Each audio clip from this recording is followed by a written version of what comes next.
जय माँ। सावित्री में दो तीन सुझाव आए जिसमें एक प्रमुख है the finding of the soul. लेकिन ये कैंटो तो हम लोग पढ़ सकते हैं, किंतु यदि सावित्री संबंधित कुछ प्रश्न हो, क्योंकि बस आज और कल का दिन है, सावित्री संबंधित कुछ प्रश्न हो किसी पर्टिकुलर कैंटो के बारे में या किसी थीम के बारे में, क्योंकि सावित्री में बहुत सारी थीम है। प्रेम है, भाग्य है, मृत्यु है, भविष्य है, ईश्वर है, योग है, आत्म तत्व है, सारी थीम्स हैं इसमें। ऐसा कुछ भी नहीं है ब्रह्मांड में जो इसमें नहीं है। तो सृष्टि के बारे में है, विकास क्रम की सारी स्टेजेस हैं, चेतना के अन्यान्य स्तर, लोक, भुवन, सब कुछ है। तो कोई अगर प्रश्न है स्पेसिफिक तो हम लोग पहले उसको ले सकते हैं।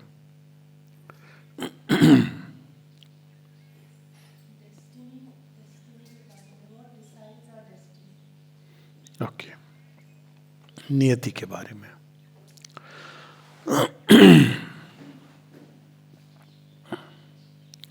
इसको मैं सावित्री के एंगल से सी। तो डेस्टिनी के जो दो पोल पे एग्जिस्ट करती है, एक है जिसमें हम लोग जीते हैं, सतह पर जीते हैं और हम चुनाव करते हैं, हमें ऐसा प्रतीत होता है कि हम चुनाव करते हैं और वो प्रतीति भी आवश्यक है, लेकिन उसके जो परिणाम है वो हमारे चुनाव और अपेक्षाओं के अनुरूप कोई ज़रूरी नहीं कि वैसे हों।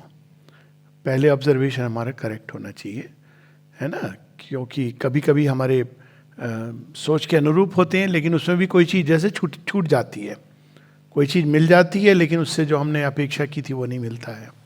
कई बार वो चीज़ नहीं मिलती है, ये भी होता है। तो हम डेस्टिनी को आमतौर पर केवल एक एफर्ट और रिजल्ट इसके रूप में देखते हैं, और वह भी हम उसको केवल एक बाहरी भूमि पर देखते हैं कि बाहर के इवेंट्स और सरकमस्टेंसेस, बाहर हमारी सिचुएशंस क्या डेवलप हो रही हैं। तो ये एक हमारा एक नॉर्मल व्यू है डेस्टिनी का, और स्वाभाविक है कि हम उसको नहीं समझ पाते। ये सबके मन में प्रश्न आता है कि ये है क्या। अब डेस्टिनी का एक इनर रूप भी है, और वो इनर रूप ऐसा है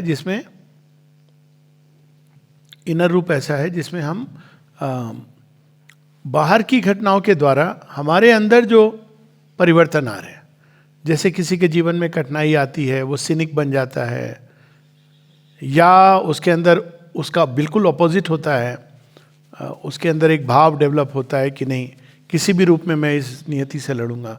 तो अंदर भी हमारे अंदर बहुत सा मोल्डिंग रीमोल्डिंग चल रहा होता है जो हम जनरली नहीं देखते हैं। तो ये जो एक पार्ट है जहाँ पे कुछ किया, आपको मिला नहीं मिला, ये सब छूट जाता है। ये बहुत ही एक बाहर के सरफेस पर्सनालिटी का खेल है, लेकिन जो अंदर में डेवलप हो रहा होता है वो हमारे साथ कैरी करता है। और इसको हम एक उदाहरण के रूप में ले लें कि आपने कोई सिनेमा देखा, उस सिनेमा को देख करके बहुत सारे सीन्स आए, दृश्य आए, तो उसका एक उसमें आपके अंदर कभी भय आया, कभी खुशी आई, हंसी आई, कभी दुख हुआ, कभी उसकी थीम अच्छी लगी। जब ये सिनेमा ख़त्म हो जाता है तो क्या चीज़ हम कैरी करते हैं? उसका जो मूल अनुभव है ना, हम यही कहते हैं अरे वो बड़ा हॉरर फिल्म थी, या फिर ये कि अरे क्या कॉमेडी थी, या कितनी अच्छी सुंदर थीम थी। तो ये बाहर के घटनाक्रम के पीछे एक इनर डेस्टिनी चल रही है जिसको हम नहीं देख पाते। और इस इनर डेस्टिनी के पीछे 3 लेयर पे होती है। एक और डेस्टिनी चल रही है कि इन अनुभवों से पोषित होकर हमारे एकदम अंदर में कोई ऐसा तत्व है जो ग्रो करता है। अब इसको इसी एनालॉजी को ले लें कि आपने देखा, एक हॉरर फिल्म देखी, खुद के ही बताओ, एग्जॉर्सिस्ट देखी, तो आपको फिल्म के सब कुछ चला गया, एक आध सीन याद रहा और एक हॉरर का भाव आया। अब ये देखिए कैसे ऑपरेट कर रहा है, कोई चीज़ इसको अपने अंदर सोख रही है, ले रही है।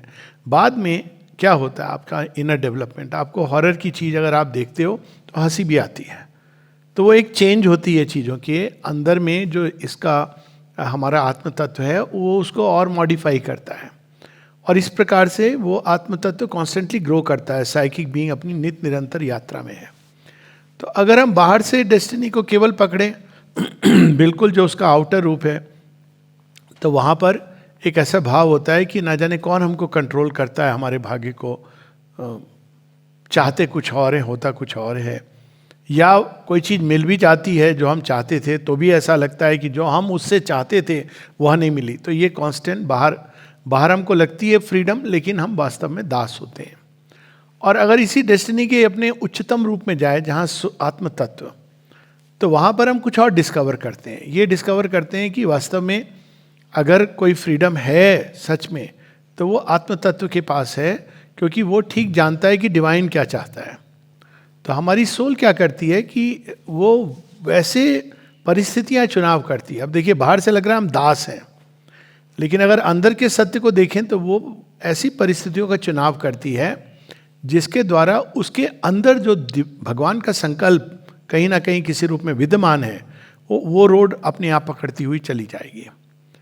तो ये दो पोल हैं जिसपे हमको देखना है, और इसके साथ ही इन सब के पीछे कौन है? इन सब के पीछे डिवाइन कॉन्शियसनेस, सोल उससे जुड़ी है, इसलिए वो इस खेल को समझ पाती है। और हमारी सरफेस पर्सनालिटी इससे जुड़ी नहीं है। जब तक वो इंटीग्रेट नहीं होती, वो कभी नहीं समझ पाती कि मेरे साथ जीवन में क्या हो रहा है।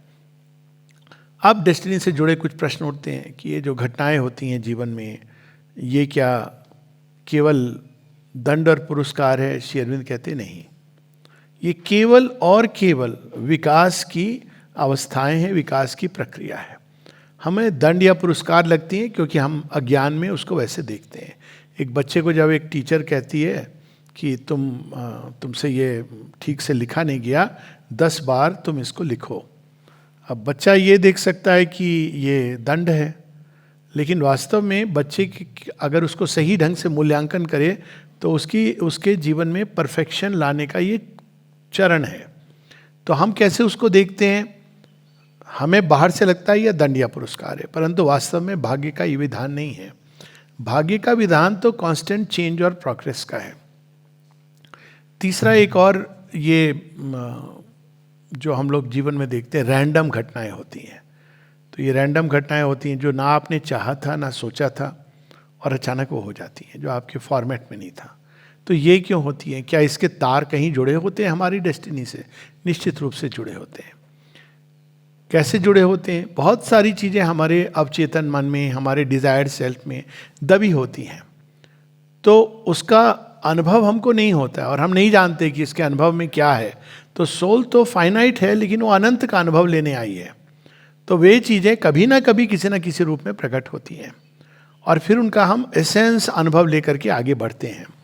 तो इसीलिए ये सीमिंग रैंडम प्ले में कुछ भी रैंडम नहीं है। ये हमको लगता है कि ये रैंडम है, और इसीलिए एक जगह बहुत सुंदर लाइन है जहाँ there is a meaning in each stumble and fall. तो वो स्टम्बल एंड फॉल कैसे लगता है? आपको बाहर से लग रहा है, लेकिन वो आवश्यक था आपको कुछ सीखना। और संसार उसको जैसे भी देखे, यहाँ तक श्री अरविंद देखते हैं कि वर्ल्ड में सी इट एज गुड और बैड, गुड और ईविल, लेकिन जो इटर्नल विल है वो हमेशा गुड के ही लिए कार्य करती है, शुभ के लिए। जो हम so we can never understand destiny from outside. अब इसका एक हम पैसेज, क्योंकि इसमें बहुत जगह डेस्टिनी के ऊपर दिया गया है, ये वर्ड ऑफ फेट है, नहीं, the way of fate and the problem of pain, so will come to that canto. So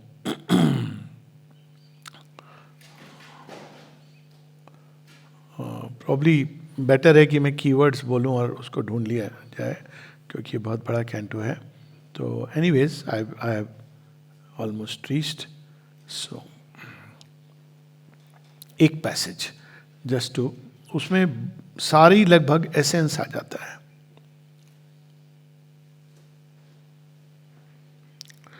if you want to search for it, O king, the events that meet thee on the road,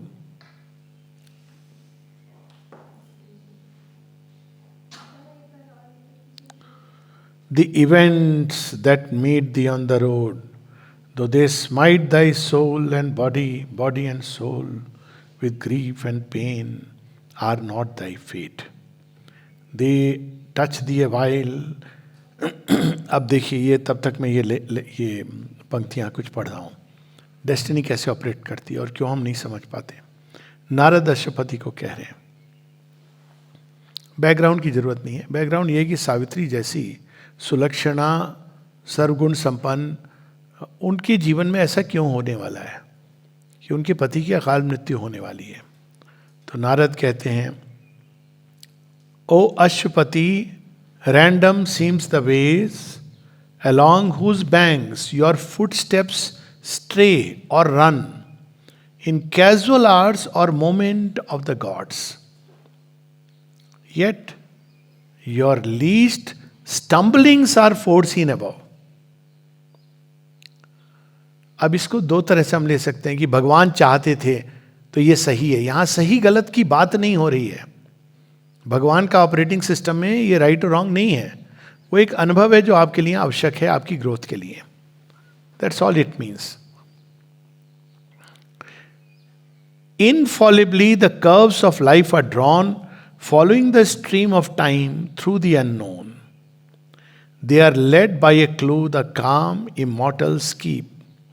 काम immortals कौन है? देवता. वो आपके ही वो जानते हैं कि आपको कहाँ पहुँचना है और उनका जीपीएस आपको अपने ढंग से वो ले जाता है. अप्रत्याशित घटनाएं होंगी, ऐसी चीज़ें, कुछ आप चुनोगे, आपको लगेगा कि मैंने ये चुना है पथ तो इसमें ये होने वाला है, किंतु नई चीज़ें होंगी. They are led by a clue the calm immortals keep. This blazoned hieroglyph of prophet mourns. A meaning more sublime in symbols writes than sealed thought wakes to. But of this high script, how shall my voice convince the mind of earth? अब यहाँ नारद कहना चाह रहे हैं पर रोक रहे हैं. कहते मैं क्या समझाऊं, बस आप समझ लो कि ओ ही है सो ही जो राम रचि रखा. वो कहते लेकिन जीवन को देखो तो अटपटा सा लगता है. तब उसमें आगे लिख रहे हैं बहुत अद्भुत बात कि भगवान और देवता जो डेस्टिनी के हैं वो कैसे इसको बनाते हैं, कैसे हमारे स्क्रिप्ट को लिखते हैं. मतलब वो कॉस्ट्यूम अरेंज करते हैं और सीन क्रिएट करते हैं, सरकमस्टांस, और आप अचानक उसमें अपने आप को पाते हो to play a role of which you have no clue. वो कभी कभी किसी फिल्मों में आता है ना कि किसी व्यक्ति को ढकेल दिया, ये गाएगा. आई है कुछ एक फिल्मों में, मैं भूल रहा हूं. तो वहां पर जाकर के वो कहता है मैं कहां से बाई चांस वहां पर आ गया है, और फिर वो नजारा कुछ और होता है. Heaven's wiser love rejects the mortal's prayer. Unblinded by the breath of his desire, unclouded by the mists of fear and hope, it bends over the strife of love with death. It keeps for her her privilege of pain. ये देखिए, तो ये मार्ग में जो कुछ आता है, प्लेजर, पेन, ये हमारे माइंड के इवेल्युएशन है, पर ट्रूथ इसमें नहीं है, छिपा है. ट्रूथ छिपा है, वो उसकी क्लू कहीं और मिलती है. अब उसकी बात यहां पर श्री अरविंद कर रहे हैं. Fate is truth working out in ignorance. आपको कहां पहुंचना है ये लिख दिया गया है, कैसे पहुंचना है लिख दिया गया है, लेकिन हमें पता नहीं है, हम इग्नोरेंट हैं. तो हमारी चॉइसेस भी इस तरह से ड्राइव होती है. हमको लगता है हमारी फ्री चॉइस है, और ये कई लोग कहते हैं अच्छा हमारी कोई फ्री चॉइस नहीं है, ठीक है जो भगवान चाहें कर लें. आप ट्राई करके देख लो, just do it for 5 minutes. और यही चीज श्री कृष्ण अर्जुन को कहते हैं. तो अभी कह रहा है कि तू युद्ध नहीं लड़ेगा, ठीक है, अभी थोड़ी देर में तो उठेगा, तुझे क्रोध आएगा और तू युद्ध में कूदेगा, क्योंकि ये नियत है. ये नियत है कि he has to fight the war and he has to win it. आप नहीं उससे अलग हो सकते हो, ये डेस्टिनी. तो कई लोग कहते हैं अच्छा हमारी फ्री विल नहीं है तो हम जो चाहें मर्जी करें, करके देख लीजिए. आप कितना भी भाग्य में बता दीजिए कि बुरा करने से तुम्हें रौरव नरक में भूनते हैं, लेकिन जिसको बुरा करना है ना, ये सारे, अब देखिए इस्लामिक वर्ल्ड में क्या हो रहा है, इतने कठोर कठोर दंड हैं पर करते हैं वही कृत्य, वो भी भगवान के नाम पर। अब वहीं पर किसी को आप, ऑनेस्ट व्यक्ति को आप बता दीजिए कि अरे इससे तुझे कुछ नहीं होने वाला है, फिर भी उसकी प्रकृति उसको वही चॉइसेस पर ले जाएगी। तो ये एक चीज हमको समझनी, ये नहीं कि हम चॉइस ना करें, चॉइस ना करना भी चॉइस है, और उसके पीछे भी there are forces which are moving us. और इसका मतलब ये कि इस दासत्व से यदि हम मुक्त होना चाहते हैं तो हमको अपने आत्म तत्व को जानना होगा और डिवाइन को जानना होगा, otherwise we cannot, we will always remain its slave. Fate is truth working out in ignorance, O king thy fate is a transaction done at every hour between nature and thy soul। अब देखिए, आपके अंदर एक बहुत प्रबल aspiration जागी। Aspiration can be for ideal love, anything which is truly divine. Aspiration can be to have a taste of that bliss। Aspiration can be for God himself. Aspiration can be for immortality। Aspiration can be for perfect power। Anything you are aspiring, पर आपकी प्रकृति तैयार नहीं है। तो आपने प्रकृति को कहा ये मेरी एस्पिरेशन है। ट्रांजैक्शन क्या हुआ, आपने उसमें डिपॉजिट कर दिया, लेकिन प्रकृति रिस्पॉन्ड नहीं कर पाई। So what happens then? O king, thy fate is a transaction done at every hour between nature and thy soul, with God for its foreseeing arbiter। लेकिन किसी ने उसको नोट किया है। Fate is a balance drawn in destiny's book। Man can accept his fate, he can refuse। अभी आएगा वो question जो मन में है, वो आता है यहाँ, अभी नेक्स्ट लाइन में आएगा कि रिफ्यूज मतलब अगर हम बीमार हैं, हम रिफ्यूज कर दें, हम नहीं मरना चाहते, तो क्या हम नहीं मरेंगे? अगर हमारे जीवन में एक प्रबल अंदर में एक एस्पिरेशन है और वो चीज़ बाहर फुलफिल होती नहीं दिख रही है, तो इसका क्या मतलब हुआ कि man can refuse his fate? अब यहाँ देखो, श्री अरविंद कह रहे हैं man can accept his fate, he can refuse even if the one maintains the unseen decree. हो सकता है कि वो ना हो जिसकी आपके अंदर प्रबल एस्पिरेशन है। ही writes thy refusal in thy credit page.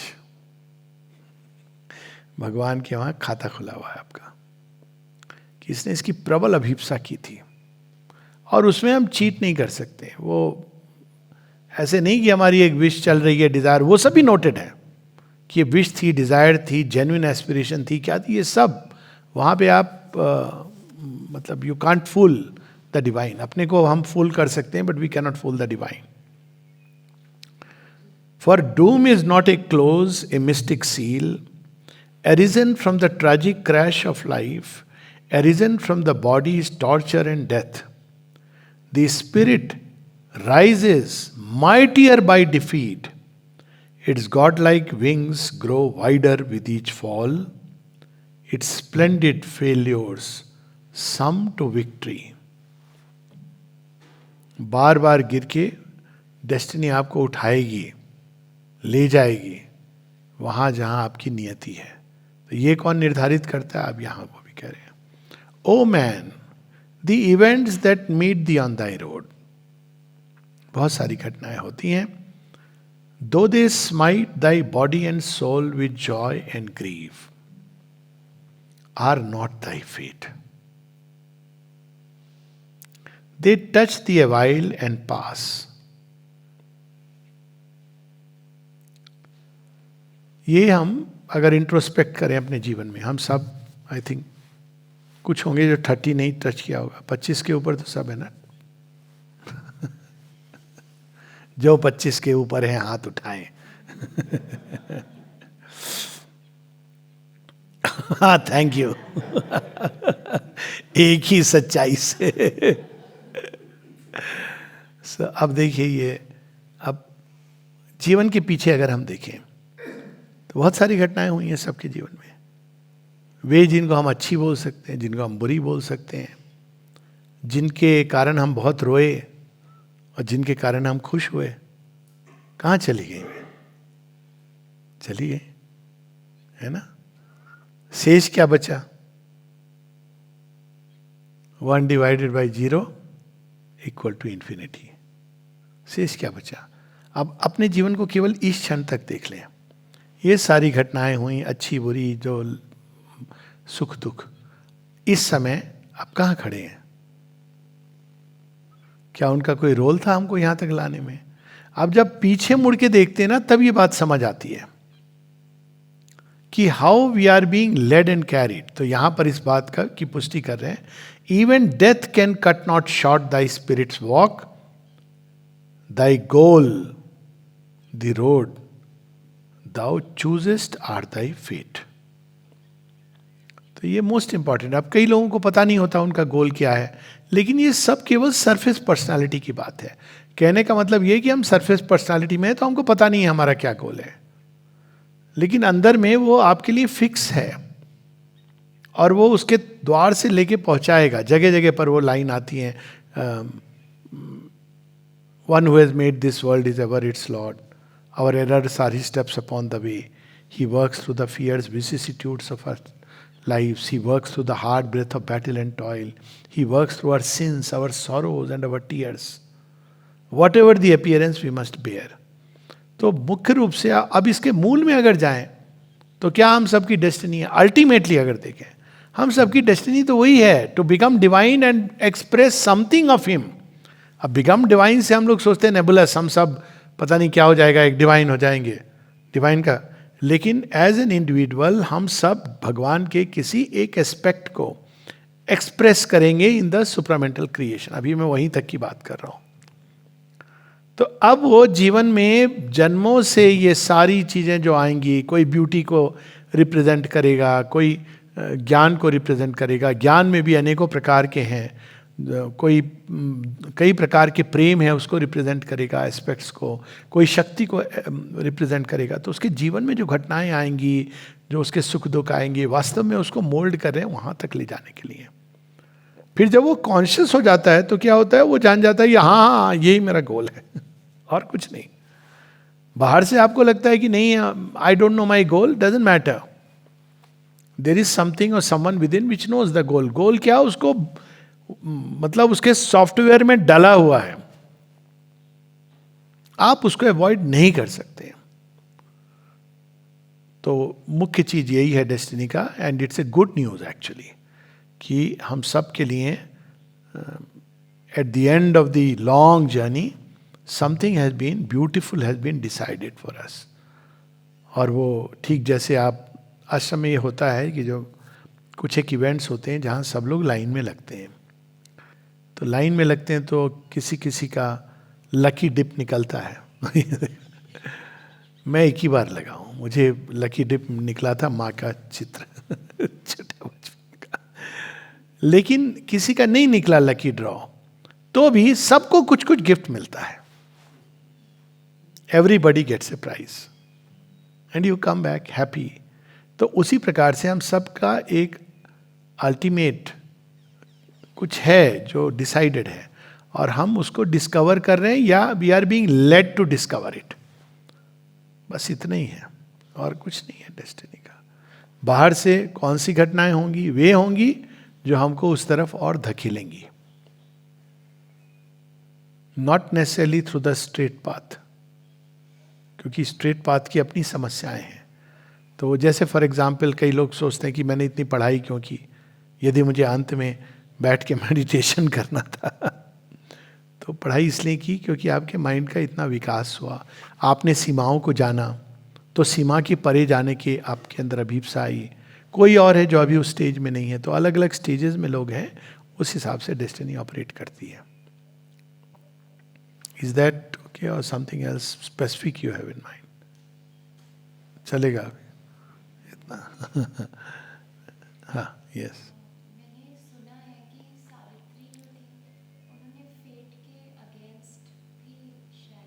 हाँ, पूरी सावित्री तो ये है।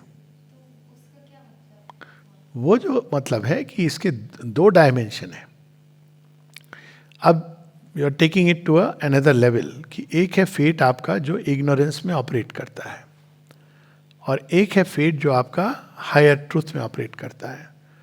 तो आमतौर पर डेस्टिनी की एक सीमा है आप इसको ऐसे लिखो कि 3 लेवल पर ये खेल हो रहा है, पर मुख्य रूप से 2 लेवल पर। एक इग्नोरेंस के अंदर, इग्नोरेंस के अंदर आपकी डेस्टिनी की एक सीमा है, और कुछ है जो इग्नोरेंस के परे है, एक संभावना है। वो संभावना संसार में यदि अभिव्यक्त नहीं हुई है तो आप उस संभावना को कोई नहीं प्राप्त कर सकता। Nobody can arrive at it. तो सावित्री क्या मतलब, क्योंकि आपका जो नियम ऑपरेटिंग सिस्टम बना है वो इस तरह से बना है जो अभी जितनी इवोल्यूशन है उसके लिए पर्याप्त है। अब उस इवोल्यूशन के आगे की जो चीज है वो प्रकट नहीं हुई है। So there is the law and there is something beyond the law, जिसको आप अगर साधारण एग्जाम्पल में देखें तो नियम कानून हैं बहुत सारे। तो आप अगर भारत में या किसी राष्ट्र में रहते हैं तो उन नियमों के अधीन ही आप कार्य कर सकते हो। यदि आप किसी को भी बोलोगे कि मुझे तो वो चीज़ चाहिए जो आपके नियम अलाउ नहीं करता है, तो वो क्या कहेगा, भैया ये तो नियम नहीं अलाउ करता है, इवन प्राइम मिनिस्टर को नहीं अलाउ करता है। मैं यहाँ वो नहीं कह रहा हूँ कि लोग बाय द वे कर देते हैं साइड से, वो एक व्यक्ति को कर दिया, लेकिन जनरल नियम वो नहीं अलाउ करेगा। तो अगर वो चीज़ होनी है तो क्या किया जाएगा, नियम को बदलना पड़ेगा। तो सावित्री तो एक साधारण फेट को चेंज नहीं करने आई हैं। सावित्री तो इस धरती के अंदर जो भाग्य की सीमा है उसी को बदलने आई हैं, उसी को चेंज करने आई हैं। जो उसका ऑपरेटिंग सिस्टम है, ज्ञान के अंदर जो फोर्सेस का ऑपरेटिंग प्ले है, वो there is a reason why they operate like that, but Savitri has come to change that completely. माँ बार बार कहती हैं कि इसको हम लोग कैंटो 2 से पढ़ लेंगे, बुक 1 कैंटो 2, वो लास्ट पेज है उसका।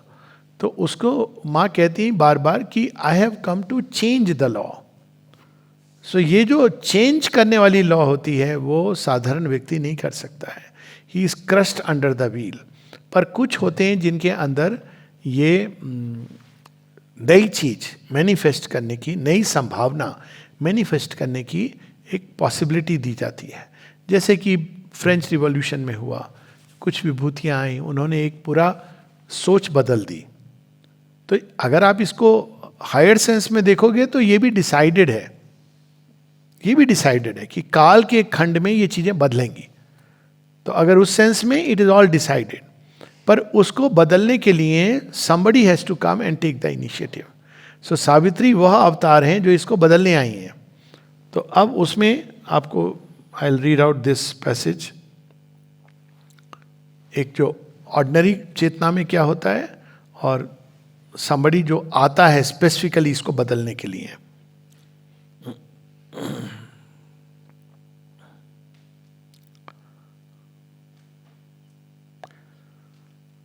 Writing a work she had to do, a word to speak, writing the unfinished story of her soul. तो ये भी है कि सावित्री की अपनी प्रारंभ से कहानी जो बदलने के लिए एक समय पर उनके अंदर जो पूरा ये डिवाइन ने जो डेस्टिनी में डाला है, she has to fulfill that. तो there will come a time when the divine mother will incarnate in her. In thoughts and actions graved in nature's book, she accepted not to close the luminous page, cancel her commerce with eternity, or set a signature of weak assent to the brute balance of the world's exchange. A force in her that toiled since earth was made. अब आप इसको ऐसे देखो कि रामराज परिकल्पना है ना अभी भी। वास्तव में अगर आप इम्पर्सनली देखो तो श्री राम के समय भी नहीं है रामराज। हालांकि पीपल ट्राइड एंड सब कुछ, अगर आप if you see very impartially, even in the time of Shri Ram, Ramraj is not establish, but Ramraj होगा ये भाव की एक संभावना है आइडियल जगत की, ये उस समय एस्टैब्लिश हो जाती है। करते करते करते अभी भी वो कार्य चल रहा है, still a work in progress. उसमें कई लोग आएंगे। श्री राम के आने के पहले ये संभावना भी नहीं है। तो he opens the door to a new possibility. तो अब यहां सावित्री का आगे,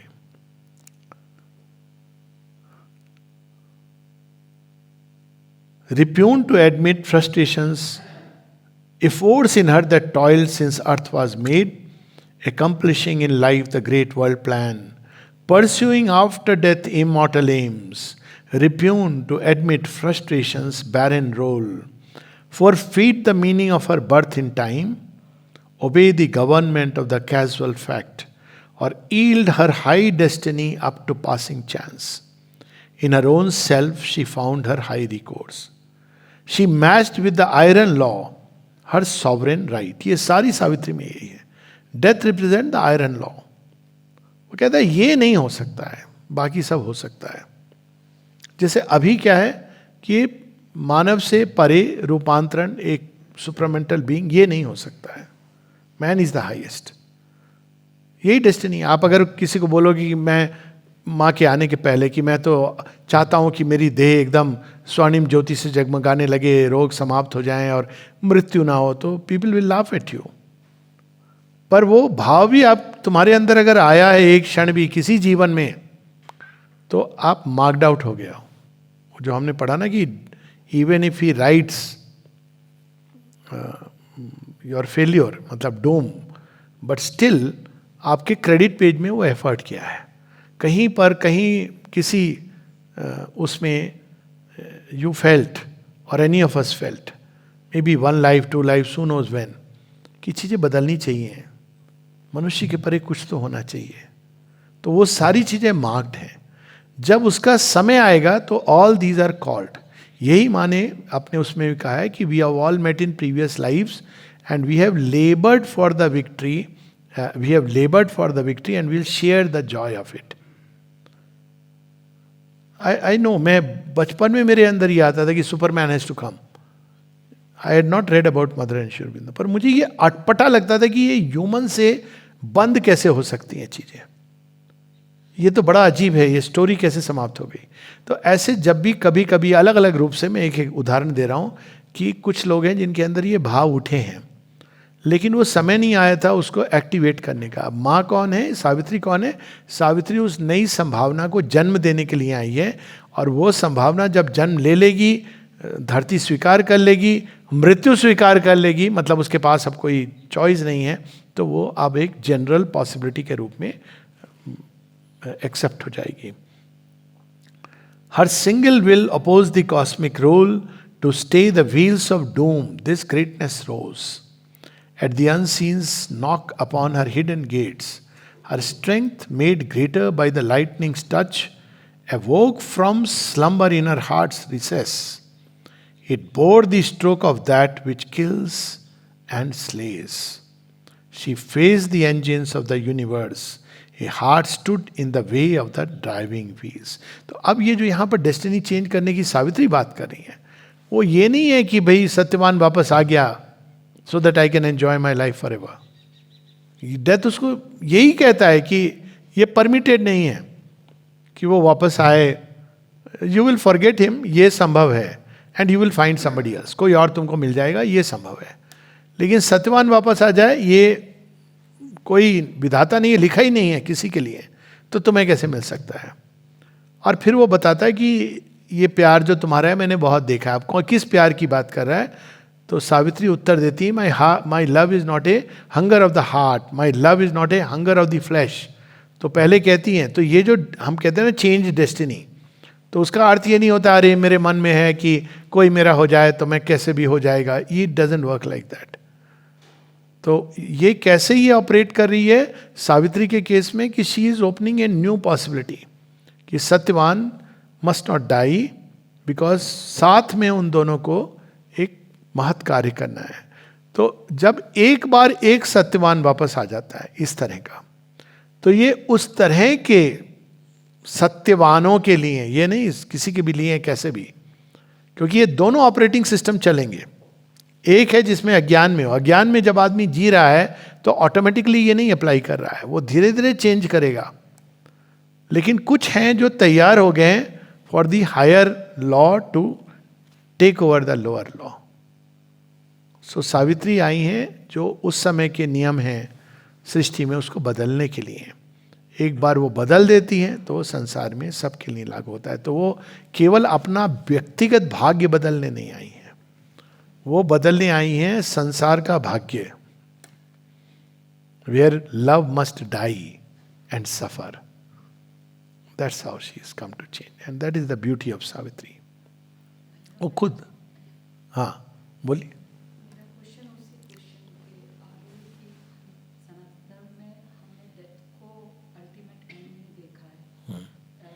रीबर्थ की प्रोसेस। हाँ हाँ, बहुत सुंदर प्रश्न है। सनातन धर्म ने तो वैसे भी मृत्यु को अंत नहीं देखा है, रीबर्थ के रूप में देखा है। लेकिन अंत में उस रीबर्थ का अंत कहाँ होता है? ह्यूमन फॉर्म एंड मुक्ति, ये है ना। तो उसमें जो इवोल्यूशनरी प्रोसेस है सनातन धर्म में, वो सोल की इवोल्यूशन है। वही है इग्नोरेंस का ऑपरेटिंग सिस्टम। अज्ञान में आप बॉडीज पे बॉडीज लेते जा रहे हो, जो भी 84 लाख योनि या जो भी कह लो। एक टाइम आता है जब एक बॉडी में आपकी सोल इतनी कॉन्शियस हो गई है कि वो कहती है कि इंस्टेड ऑफ देहात्म बोध की ये मैं हूं, वो मुड़ने लगती है कि नहीं मैं तो कुछ और हूं, और तब वो उससे आत्मसात होकर चली जाती है। तो अंत में बॉडी की और बॉडी से कनेक्टेड फिजिकल लाइफ की, फिजिकल अर्थ की destiny is the same. Individual की डेस्टिनी भी अधिक से अधिक सनातन धर्म में इज रिलीज फ्रॉम दी, मृत्यु से और इवन भाग्य के पास से व्यक्ति की मुक्ति है। तो जब चेंज दी लॉ की बात होती है, तो चेंज दी लॉ हो रही है अर्थ के लिए एक नई चीज, यानी अर्थ पे मृत्यु रहेगी, इसीलिए इसको मर्त्यलोक कहा गया अब तक जो हुआ है। लेकिन अर्थ के पार आप जा सकते हो और आप मृत्यु से मुक्त हो जाओगे। तो उसमें अनेकों प्रकार की मुक्ति है कि भाई मैं किसी लोक में निवास करूंगा अपने लॉर्ड के साथ, डिवोटी कहता है, या वेदांतिन कहता है कि I will merge into the divine. तो इस प्रकार की मुक्ति पॉसिबल है। लेकिन इस धरती पर रहते हुए मुक्ति, जहां पे आपको फिजिकल बॉडी में है लेकिन आप कंप्लीटली फ्रीड हैं, चेन ऑफ कर्म से भी फ्रीड हैं, आपके ऊपर किसी चीज का कोई प्रभाव नहीं, यू आर जीवन मुक्त। इसको पहली बार श्री कृष्ण उसको पूरे सुंदर ढंग से प्रकट करते हैं धरती के ऊपर कि यह संभव है कि आप धरती पर रहते हुए भी पूरी तरह यू आर इनवर्डली फ्री। लेकिन अब इनवर्डली फ्री हैं, but you are still, body is subject to death, not the soul but the body is subject to death. तो यहां सत्यवान की जो बात हो रही है वो केवल ये नहीं है कि सत्यवान तो she can go along with him. Savitri को ये ऑफर मिलता है, सावित्री को ऑफर मिलता है कि तुम दोनों चाहो तो अनंत काल तक या काल के परे अनंतता में बाउंडलेस प्रकार से प्रेम के समुद्र में एक दूसरे से ज्वाइन करते हुए निवास कर सकते हो। ये उनको ऑप्शन मिलता है। पर सावित्री कहती है कि I don't accept this lonely freedom, मैं इस संसार की नियम को बदलना चाहती हूँ। तो वहां पर अब अल्टीमेटली जो चीज आती है कि बॉडी की डेस्टिनी से इसको क्यों लिंक किया है श्री अरविंद ने, क्योंकि बॉडी डेस्टिनी का ऐसा गढ़ है जिसको बदला नहीं किया। मतलब कुछ एक एग्जाम्पल आते हैं, वो चेंज ऑफ लॉ नहीं है, इंडिविजुअल्स हैं जिन्होंने अपने शरीर को एक हायर विल को इम्पोज करके आप शरीर की आयु बढ़ा सकते हो, ये किया गया है। लेकिन फिर भी अभी तक हमें कोई ऐसा विजिबल टैंजिबल नमूना नहीं है कि जिसने शरीर की मृत्यु को पूरी तरह जीत लिया। आई नो चिरंजीवीस का उदाहरण है, वो भी चिरंजीवीस हैं और वो एक अवेलेबल नहीं है, मतलब they are there in some subtle world. तो यह जो है कि फिजिकल बॉडी की क्या डेस्टिनी है और क्या यह संभव है कि ये शरीर भी अज्ञान से, अचित अंधकार से मुक्त हो जाए। अब ये प्रश्न उठता है कि क्या जरूरत है भाई, आप पहुंच जाइए, सचेत हो जाइए, मुक्त हो जाइए, भगवान के साथ निवास करिए, प्रॉब्लम क्या है? प्रॉब्लम उसकी ये है कि वो इंडिविजुअल एक अचीवमेंट है, लेकिन वो इंडिविजुअल अचीवमेंट एक दिव्य समाज, एक दिव्य जीवन को नहीं ट्रांसलेट करेगा, क्योंकि धरती पर जैसे ही आप रहेंगे तो कितना भी डेवलप्ड बीइंग हो वो इसके बैंडविड्थ में आकर के ऑपरेट करेगा। वो बीमार पड़ेगा तो होते हैं ना गुरुजी, योगी, दे ऑल फॉल सिक, चश्मा भी लगता है, सब लगता है उनके जीवन में। तो डिपेंडिंग अपॉन क्या जड़ी बूटी ले रहे हैं, ये this is the how it operates. तो मतलब आपके यहाँ पर इस मर्त्यलोक में सफरिंग रहेगी ही आधी व्याधि, पर आप इसके परे जाके इससे फ्री हो सकते हो। तो अब तक ये माना जाता था कि that is the highest consummation, कि ठीक है कोई बात नहीं है, ये तो पीड़ा रहेगी, पीड़ा हेल्प करती है मुझे भगवान को याद करने में, इस तरह से हम इसको जस्टिफाई करते थे। और उसके पीछे भी कर्मों का लॉ है। लेकिन इसके आगे का क्वेश्चन माँ रेज कर रही हैं कि वाई शुड इट बी, क्योंकि अगर यदि सृष्टि भगवान से निकली है तो इवन फिजिकल बॉडी के अंदर क्यों रहनी चाहिए डीजेनरेशन की पॉसिबिलिटी। अब ये बहुत आगे की चीज है, लेकिन आप देखिए ये थॉट अब ह्यूमन चेतना के अंदर बस गया है। ये बड़ी इंटरेस्टिंग चीज है कि पिछले आई थिंक 20-30 सालों में ये खासकर हो रहा है, ये रिसर्च हो रही है। और वही जो उस दिन की बात हो रही थी कि मृत्यु आवश्यक नहीं है, ये थॉट आ गया है। अब फिजिकल लेवल पर साइंटिस्ट ढूंढ रहे हैं कि ये टेलोमेरेस के कारण है, किस कारण है। ऑलमोस्ट 30-40 साल से प्रयास किए जा रहे हैं कि फिजिकल बॉडी को कंप्लीटली रोग से मुक्त हो और मृत्यु से मुक्त हो, ये संभव है क्या। तो अब ठीक है, सम पीपल में से कि what difference does it make, मैं मुक्त हो जाऊं। लेकिन अगर ये संभावना धरती पर एस्टेब्लिश हो गई, जैसे मेडिसिन का ही उदाहरण दे रहा हूं, पहले क्या होगा, कुछ लोगों में आपने ट्राई किया है कि क्या संभव है कि हम मृत्यु से एस्केप करें और क्या संभव है कि कोई रोगी ना हो। अब आपने कुछ लोगों में ये सैंपल प्रयास किया, अब क्या होता है उससे, क्या ये कुछ लोगों तक सीमित रहेगा? ये संक्रमण के द्वारा लार्ज सेक्शन ऑफ ह्यूमैनिटी में फैल जाएगा। तो जीवन कैसा होगा धरती पर? आप सोचो कि धरती पर किसी को रोग ना हो, कोई मृत्यु को ना जाए, कोई से मतलब एक पर्टिकुलर विशेष जो तैयार है। तो अब ये जो संभावना आएगी वो धरती के जीवन को बिल्कुल चेंज कर देगा, क्योंकि आप हर प्रकार के दुख और शोक से मुक्त हो गए हो, इंक्लूडिंग द फिजिकल बीइंग, शरीर की जड़ता के पास से। तो ये संभावना अपने आप में अनोखी लगती है, काल्पनिक लगती है, लेकिन सच तो ये है कि ये संभावना अगर है नहीं तो धरती का जीवन तो हमेशा कर्स्ट रहेगा। और जैसे जैसे ऐसे बीइंग्स आएंगे जो इस संभावना को अपने जीवन में फलित करेंगे, वैसे वैसे ये ऑटोमेटिकली दूसरों में ये फैलेगी, चाहे उन्होंने योग किया हो ना किया हो। ये इंटरेस्टिंग बात है, चाहे उन्होंने तपस्या की हो या ना की हो। ठीक वैसे जैसे मनुष्य का मन विकसित हुआ तो बहुत लोगों में मन की और डेवलपमेंट फैली। अभी आज के बच्चों को देख लीजिए, कई मामलों में they are very fast than our generation. तो क्यों? क्योंकि वो संक्रमण से कोई चीज अगर धरती पर स्थापित होती है तो सब में फैलती है। तो अब ये व्यक्ति के ऊपर है कि वो उस अभिप्सा को अपने अंदर आत्मसात किए है कि नहीं किए है। पर्सनली मुझे वो सॉल्यूशन बहुत कंप्लीट लगता है।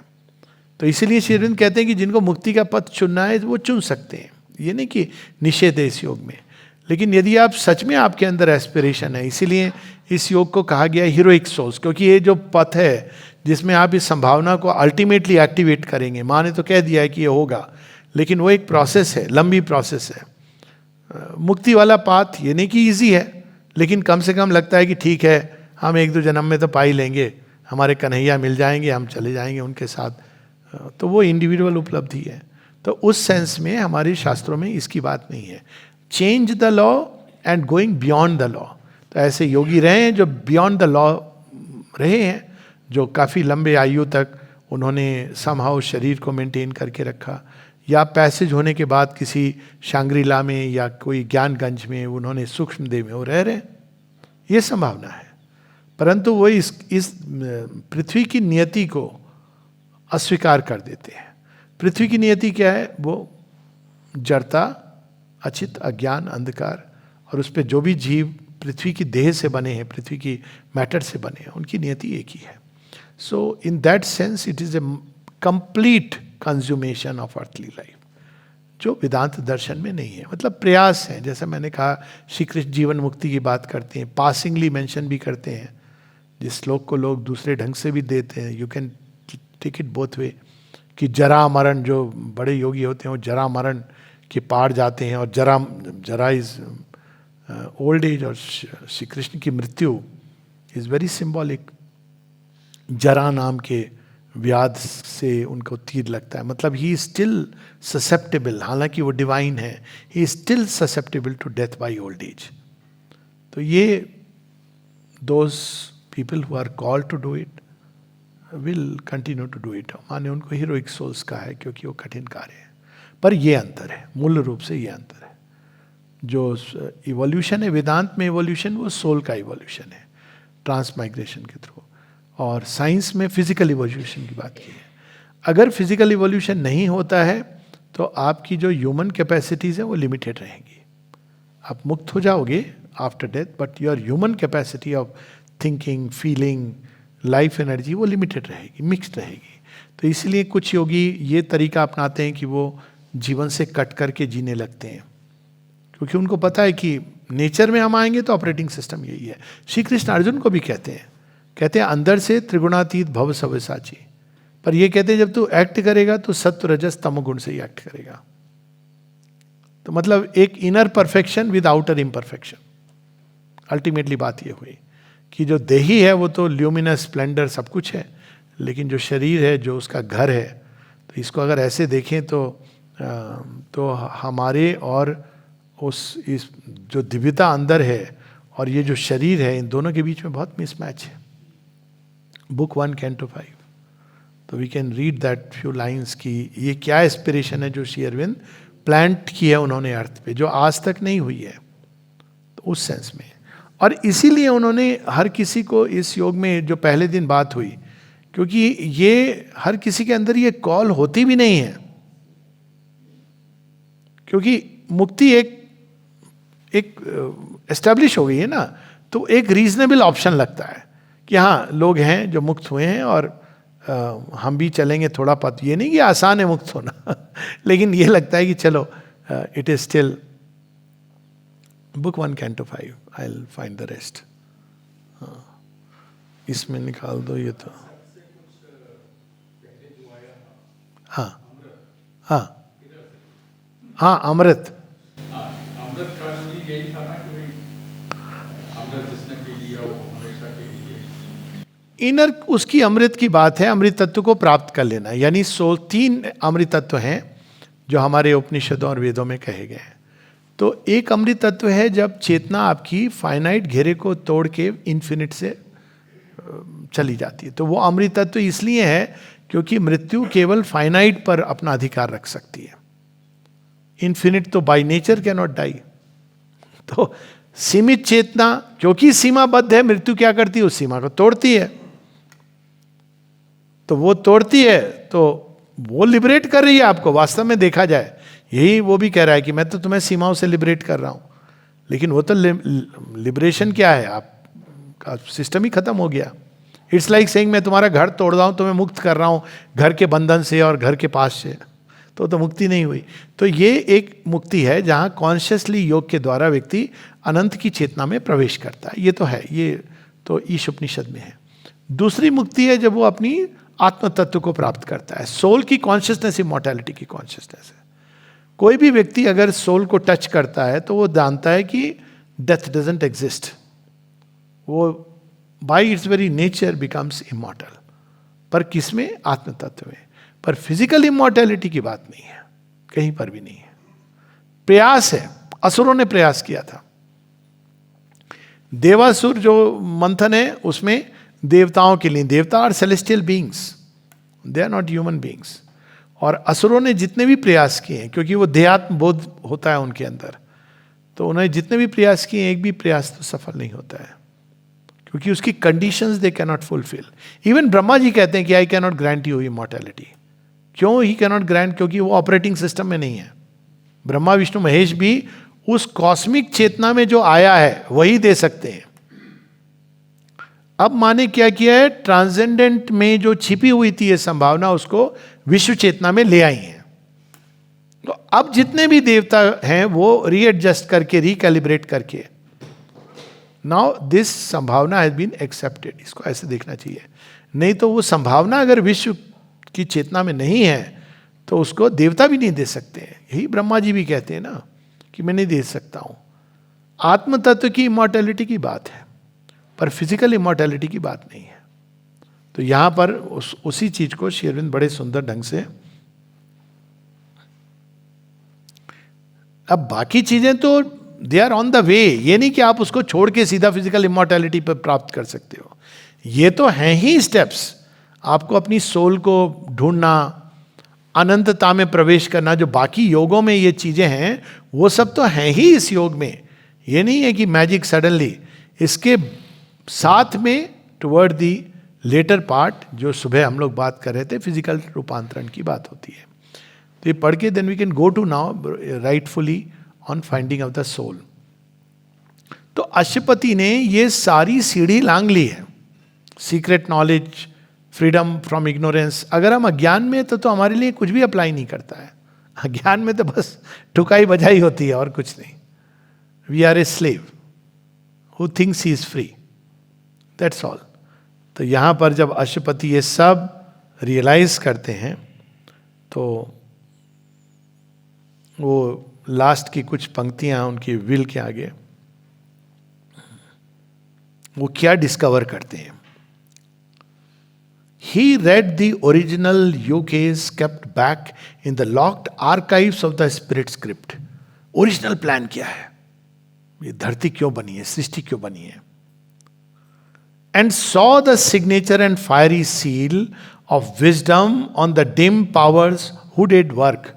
अज्ञान के ऊपर भी विजडम ने सील दी हुई है अपनी कि तैयार करो मनुष्य को for the greater truth. Who builds in ignorance the steps of light. A sleeping deity opened deathless eyes. He saw the unshaped thought in soulless forms, knew matter pregnant with spiritual sense. He read from within the text of the without. The riddle grew plain and lost its catch obscure. ये riddle क्या है? यही riddle है ना कि भगवान और ये जीवन में कोई मेल नहीं है. प्लेन. अब हम कैसे भी समझा दें उसको. भगवान को बचाने के लिए हम कहते हैं हमारे कर्म. भगवान ने तो सृष्टि बड़ी सुंदर बनाई, मनुष्य ने उसको बिगाड़ा. अब क्वेश्चन तो लॉजिकल उठता है ना, मनुष्य को किसने बनाया? कहते हैं as if man had a big say in creation of the universe. मनुष्य को भी तो भगवान ने, मतलब अगर उस लॉजिक से देखें तो आप कैसे कह सकते हो कि मनुष्य ने सृष्टि बिगाड़ दी. मतलब वो एक ट्रूथ है, हर चीज का अपना एक ट्रूथ है, बट एक लिमिटेड पार्शियल ट्रूथ है. मतलब मनुष्य का अपना एक दायित्व है, पर मनुष्य को आप अल्टीमेट वो नहीं कह सकते. सृष्टि में अज्ञान है, अचित है, अंधकार है, वो क्यों है? तो ये रिडल है, ये संसार की बहुत बड़ी पजल है कि एक और भगवान सच्चिदानंद हैं, ब्रह्म हैं, फिर संसार में हम क्या देखते हैं? पीड़ा देखते हैं, असत देखते हैं, फ्लीटिंग पर्सनालिटीज देखते हैं, टेम्पररी ट्रांजिएंट बॉडीज देखते हैं. आनंद ने क्या रूप लिया है? सुख, दुख और इंडिफरेंस का. आनंद तो ये रूप लेके घूम रहा है. चेतना अर्ध चेतनता बन गई है. शक्ति, ओमनीपोटेंस, बड़ी एक आधी अधूरी ऊर्जा. तो ये जो रिडल है इसका क्या प्रयोजन है? क्या हमेशा ये दो पार्ट में रहेगी जिंदगी, आधे अधूरे रहेंगे? तो उसकी बात कर रहे हैं Shri Arvind. The riddle grew plain and lost its catch obscure. A larger luster lit the mighty page. A greater light, supramental के प्रकाश में अब वो देख रहे हैं इस धरती की कहानी. A purpose mingled with the whims of time. अब देखिए यहाँ भी डेस्टिनी नहीं समझ आती ना, हम अंत में किस पर थोप देते हैं? कर्मों के ऊपर थोप देते हैं. अब पता नहीं कि किसने कब क्या कर्म किए. कायदे से तो आपके एक माइंड में फ्लैश होना चाहिए, कोई बोलना चाहिए, आवाज आनी चाहिए, गरजती कड़कती, तूने पूर्व जन्म में यह किया था इसलिए आज तू ये भोग रहा है. हालांकि ऐसा भगवान बड़ा अजीब भगवान होगा कि वो केवल दंड पुरस्कार देने में बिजी है. तो अब यहां पर वो बातें हो रही. A purpose mingled with the whims of time. ऐसा लगता है नियति में क्या हो गया, अच्छा भला सब कुछ चल रहा था जीवन, ये क्या हो गया? इसकी मैंने कल्पना ही नहीं की थी, ये जीवन में हो गया.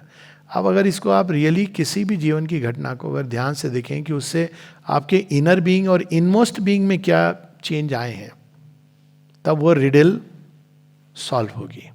हम क्या कर देते हैं सीधा कर्मों पर, बाहर से कुछ शक्तियां हैं, कुछ होस्टाइल फोर्सेस हैं, कुछ देवी प्रकोप है, कुछ राहु केतु शनि, बेचारे वो अपनी जगह हैं, उनको घूमने दीजिए आराम से. So we don't understand this riddle. A larger luster lit the mighty. A meaning met the stumbling pace of chance. Supramental light में ये सब क्लियर हो जाता है कि वो गिरा तो क्यों गिरा, क्यों गिरा? रास्ता कठिन लिया था. देखिए, स्टम्बलिंग पेस ऑफ चांस. अब जो कहते हैं ना, वो मुल्ला की दौड़ मस्जिद तक, वो 4 कदम जाके आ रहा था, क्या गिरेगा? तो अब देखिए मीनिंग चेंज हो गया ना. मतलब जितनी बड़ी आपकी कठिनाई हो रही है, आपने उतनी बड़ी संभावना को अंगीकार किया है. ह्यूमिलेशन तो द्रौपदी और पांडवों का होता है, कौरवों का तो नहीं होता है. तो अब ये जो नई दृष्टि मिलती है, उसमें आप पूरी कहानी को अलग ढंग से देखते हैं. Stumbling pace of chance and fate revealed a chain of seeing will. One line is enough to understand fate. हम क्यों फेट कहते हैं? क्योंकि हमको समझ नहीं आता कि जीवन में ये क्यों हुआ. अच्छी वाली गाड़ी, हमारा अच्छी वाली का मतलब है सुख चैन से हम सो रहे थे, एंजॉय कर रहे थे. अगर आप इसको बहुत क्रूड लैंग्वेज बोले, आई वॉज एंजॉइंग लाइफ. तो ये स्पॉइल स्पोर्ट क्यों आ गया? क्योंकि आप बंधे हुए थे बुरी तरह एज ए स्लेव, लेकिन आपको वेकअप कॉल आई, कम कम. नहीं सुना तो शेकअप कॉल आई, नहीं सुना तो ब्रेकअप कॉल आई, अर्थ को एक जलजला. यही है जीवन. तो अब वो नहीं सुनना भी एक प्रोसेस है इंसिडेंटली. तो stumbling pace of chance, all seeing will, वो करके रहेगी जो उसको करना. अब आप उसको, इसीलिए कई बार मैं कहता हूं people just don't understand this part, कि आपके लाइफ में कोई असाध्य कठिनाई आई है, आप उतनी प्रबल तीव्रता से भगवान की ओर मुड़िए, क्योंकि वो प्रयोजन उसका ये है. आप देखिए वो कैसे आपके जीवन से निकलती चली जाएगी, आप कैसे उसको पार कर जाएंगे, आपको पता भी नहीं चलेगा. ये देखो सामने दोनों बच्चे सिर हिला रहे हैं. They have experienced it, all of us have experienced it. हम क्या करते हैं? उससे उलझ जाते हैं, भगवान को गालियां दे रहे हैं या हमारे कर्मों का हिसाब किताब एक्सेप्ट कर लेते हैं. But turn with a greater, increase the aspiration. If अभिप्सा नहीं है तो मांगो भगवान से, मुझे अभिप्सा दो. ऐसे कृत्य करोगी जिससे अभिप्सा जगे, like reading mother and Shri Aurobindo. And fate revealed a chain of seeing will, a conscious wideness filled the old dumb space. In the void he saw throned the omniscience supreme. तो अब पहले तो void, nothingness, अब उसमें भगवान supreme विद्यमान है और उनकी कोई विल है, जिस विल इज हिज पावर. अब क्या होता है? ये एस्पिरेशन जो है, ये श्री अरविंद के योग की एस्पिरेशन है. A will, a hope immense now seized his heart. And to discern the superhuman's form, he raised his eyes to unseen spiritual heights, aspiring to bring down a greater world. अब देखिए कौन पागल रहा होगा जिसने कल्पना की थी कि एक दिन हम उड़ेंगे आसमान में. रिसेंट टाइम्स में तो दा विंची, आज से कितने साल, I think 300-400 years back, he actually drew diagrams of a flying machine. लोग कहते हैं ये पागल है, मोटर कार तो बनी नहीं है, ये कहते हैं हवाई. पर आप देखिए कुछ ऐसे लोगों के कारण जब जहाज बन गया तो कोई पूछ नहीं रहा कि भाई तुमने कल्पना की थी नहीं की थी, नहीं, आप चलो टिकट लो और चढ़ो. तो कुछ ये योग में यही है कि लोग कहते हैं कि श्री अरविंद के योग में how we are helping humanity, this is the way. कुछ लोग अपना सर्वस्व होम कर रहे हैं जिससे कि धरती पर बाकी सबके लिए एक सुविधा उपलब्ध हो. पागलपन है तो है. तो ये है. Super humans form, he raised his eyes to unseen spiritual heights. The glory he had glimpsed must be his home. A brighter, heavenlier sun must soon illume this dusk room with its dark internal stair. ये क्या है? Lower vital वृत्तियां जिसके ऊपर आप चढ़ के बैठते हो, ये शरीर. यहां तक श्री रामकृष्ण परमहंस और बुद्धिज्म में कई लोग कहते हैं कि you should meditate on the corpse. Buddha की तो एक राइटिंग में है, पूरा धम्मपद का एक पूरा सेक्शन है कि आप शरीर को एक मृत समझ के, श्री रामकृष्ण परमहंस से जो कहते हैं मांस मज्जा, इस पर मेडिटेट करो शरीर के ऊपर, तो इससे आसक्ति छूट जाएगी. अब सोचिए आप, अजीब लगता है. बेचारा शरीर जिसके अंदर आप साधना कर सकते हो, ये भी साथ में कि you cannot do yoga without the body. ये भी कहते हैं आप बॉडी के अंदर साधना कर रहे हो, उसके अंदर उसको क्या कह रहे हो आप कि मांस मज्जा, और भी बोलते हैं अनस्पीकेबल वर्ड्स, वेस्ट, गंदगी. ये तरीका यूज किया जाता है मेडिटेशन का कि आपको डिटैचमेंट हो इससे. लेकिन ये विल है कुछ और है. ये देखिए, the infant soul in its small nursery school mid objects meant for a lesson hardly learned, outgrow its early grammar of intellect and its imitation of earth nature's art, its earthly dialect to God language change. In living symbols study reality and learn the logic of the infinite. The ideal must be nature's common truth, the body illumined with the indwelling God, the heart and mind feel one with all that is. A conscious soul live in a conscious world. अब देखिए क्या अभिप्सा है. The ideal must be nature's common truth. एक common सी चीज. किसी से अगर पूछा जाए, जनरली मैं कहता हूं 2 प्रकार के लोग हैं, जो भगवान विश्वास करते नहीं करते हैं, एक बड़ी क्रूड उसमें. अब जो विश्वास करते हैं उनसे आप पूछिए कि तुमने भगवान को देखा. 99.9% को विश्वास है. कुछ इधर उधर ग्लिम्स हुए होंगे, भगवान को नहीं देखा, लेकिन वो बोलते हैं कि भगवान ही सर्वशक्तिमान है और भगवान ही एकमात्र सत्य है. तो कभी प्रश्न नहीं उठता, जो एकमात्र सत्य है उसको ना हम देख पाते हैं, ना भावना से महसूस कर पाते हैं. इसी पर तो वो सूफी सेंट ने लिखा है, तू एक गोरख धंधा है, तू है भी नहीं भी, तू ही एकमात्र है लेकिन तू कहीं नहीं दिखता. तो उसके लोग बड़े वो दे देते हैं कि फॉर्मलेस है. ठीक है, यह हमारी आंखों की सीमा है. तो ये जो चीज है, क्योंकि फॉर्मलेस है लेकिन उसका फॉर्म भी है, वो अपना फॉर्म में अपने को प्रकट कर सकता है, सारी सृष्टि में वो प्रकट कर रहा है. तो यहां पर कि क्यों ऐसा नहीं होता कि यदि मतलब मैं एक लॉजिकल उसमें बोल रहा हूं कि भगवान ही सत्य है, तो बच्चे को जन्म से ये होना चाहिए. जैसे हम श्वास लेते हैं तो बच्चा जन्म से क्यों नहीं देखता, मुस्कुराता, और अगर पूछें पेरेंट्स की बेटा क्या हो गया, मुस्कुरा, अरे भगवान दिख रहे हैं, आए, हम मुझे दूध पिला के चले गए. होना तो यही चाहिए. क्यों होना चाहिए कि नहीं चाहिए? होता नहीं है.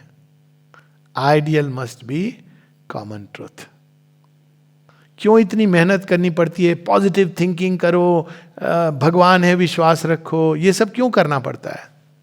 क्योंकि वो अभी हमारा एक इनर बीइंग में कहीं पर विश्वास की भूमि पर वो ट्रुथ है, लेकिन वो हमारे जीवन में उतरा हुआ, प्रकट होता हुआ, और हमारे शरीर की चेतना में जब हम घुस जाएं तो कहीं नहीं वो दिखता है. तो ये एक तरह से देखा जाए तो पीएचडी का क्वेश्चन है जो श्री अरविंद ले रहे हैं. कोई तो लेगा, क्योंकि इस क्वेश्चन के आंसर के बिना ये हमको riddle of the world riddle रह जाएगी. मार्ग इंडिविजुअल मुक्ति का मिल सकता है, लेकिन रिडल ऑफ द वर्ल्ड. इसीलिए अगर आप किसी को बोलें कि इस प्रश्न के बारे में, तो लोग कहते हैं नहीं, ये तो, या तो वो कहेंगे वहां जाके सब पता चल जाता है, या वही जो स्टैंडर्ड आंसर है. नहीं, ये संसार तो ऐसे ही है, ऐसे ही रहेगा. पीड़ा दुख तो इसीलिए है ताकि एक दिन आप भगवान को याद करो और आप नॉट कन्विंस्ड. अगर भगवान परफेक्ट है तो ये संसार भी परफेक्ट होना चाहिए, मनुष्य भी परफेक्ट होना चाहिए. लॉजिकली ठीक है ना, कोई इनकंसिस्टेंसी तो नहीं है लॉजिक में. श्री अरविंद भी यही कहते हैं कि यस, और अब वो समय आ गया है इस दबी हुई अभिप्सा को ऑपरेट करने का, क्योंकि अब तक ये थी नहीं संभावना.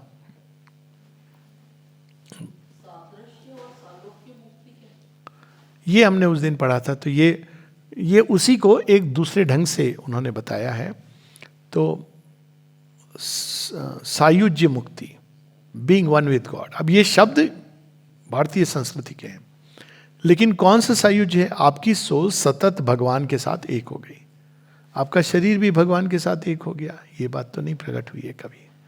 Body also must become one with God, मतलब उसके अंदर वो सारी क्वालिटीज होनी चाहिए जो डिवाइन के अंदर है. डिवाइन के अंदर क्या है? अच्युतम, केशवम, अक्षितम, ये ना डिवाइन के अंदर. बॉडी ये तो वैसे ही गिरा हुआ है, इसको तो अच्युत का एक स्पर्श नहीं मालूम. अक्षितम नहीं, डिजेनरेट करता है.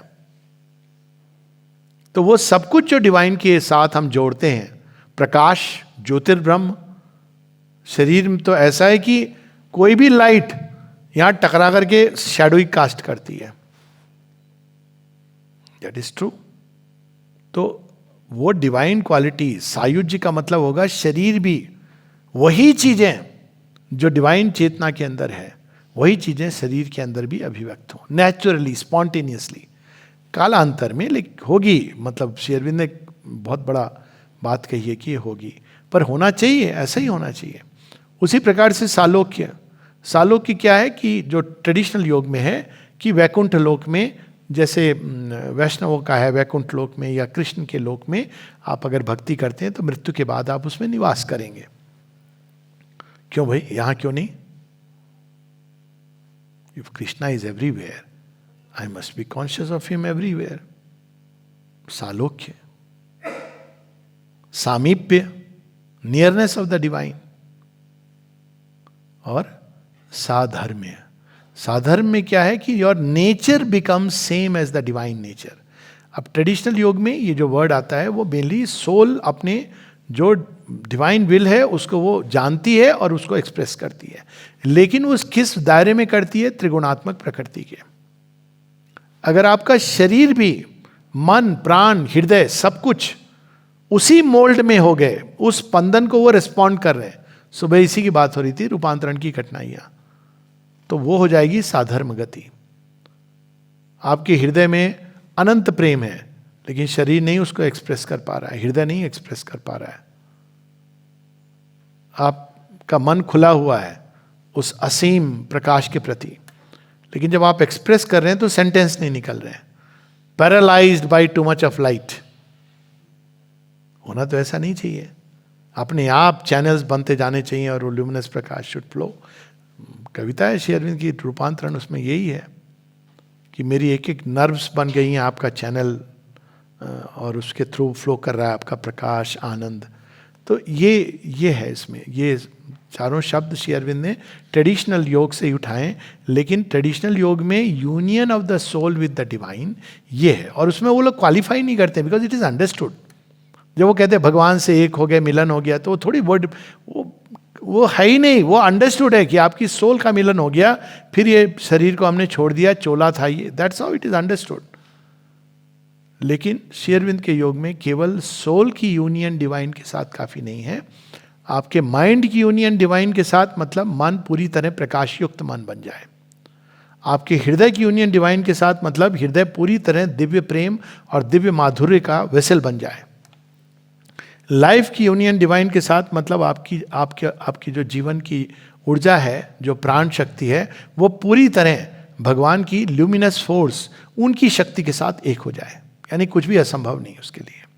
और आपका शरीर जो है भगवान के परम सौंदर्य के साथ और परम हार्मोनी को अभिव्यक्त करे, इवन फिजिकली।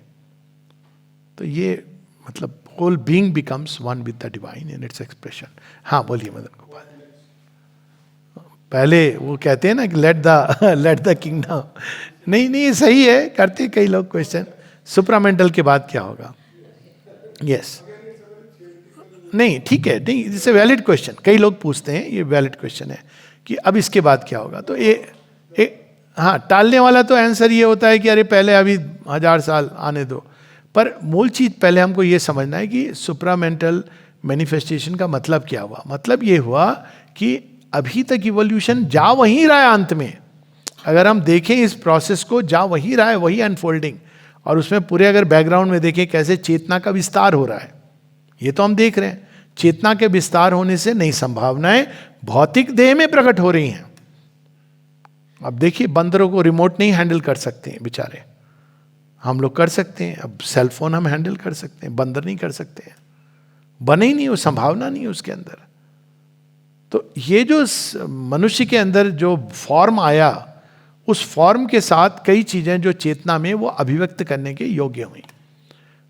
अब यहां तक unconsciously, without consent of the animal या प्लांट, प्रकृति ने मैन तक ले आई है। क्या कंसेंट जरूरी है? Not really necessary, but nature अपनी प्रोसेस को हेसन करने के लिए उसने मैन को उस भूमि पर लाके खड़ा कर दिया है जहां वो कोलैबोरेट कर सकता है। यही अंतर है। अब दैट मीन्स कि जैसे ही सुप्रामेंटल मैनिफेस्टेशन में व्यक्ति प्रवेश करेगा, तो अब तक जो अनकॉन्शियस इवोल्यूशन है, जिसके कारण पीड़ा के, कष्ट के द्वारा, मार कुटाई के द्वारा, सुख दुख के द्वारा धीरे धीरे हुई है प्रोसेस, अब वो एक कॉन्शियस हैप्पी जॉयस प्रोसेस हो जाएगी। पहले तो ये मूल चीज समझनी है। तो फिर जब ये जॉयस हैप्पी कॉन्शियस फ्रीडम में प्रोसेस हो जाएगी, ल्यूमिनस हो जाएगी, तो उसके आगे, हाँ उसके आगे होगा। लेकिन अब उसके आगे जो होगा वो ऐसे है कि आप स्वयं कॉन्शियसली उस चीज को प्रकट करें। मतलब you don't have to go through this process of painful. इसीलिए श्री अरविंद कहते हैं कि सुप्रामेंटल के आगे जो है उसको वास्तव में आगे कहना, ऊपर कहना, ये उचित नहीं है, क्योंकि सुप्रामेंटल ही इन्फिनिट है। पर इन्फिनिट में उसके आगे, जैसे अब आनंद में देह बनेगा, अगर हम देह की बात करें तो सुप्रामेंटल बॉडी के आगे क्या होगा? It will be the body of bliss. यहां तक तो पंच कोशों की बात हुई है। हो सकता है शुद्ध सत बॉडी, एनीथिंग, और even in the same body many new possibilities जिनकी हम अभी कल्पना नहीं कर सकते।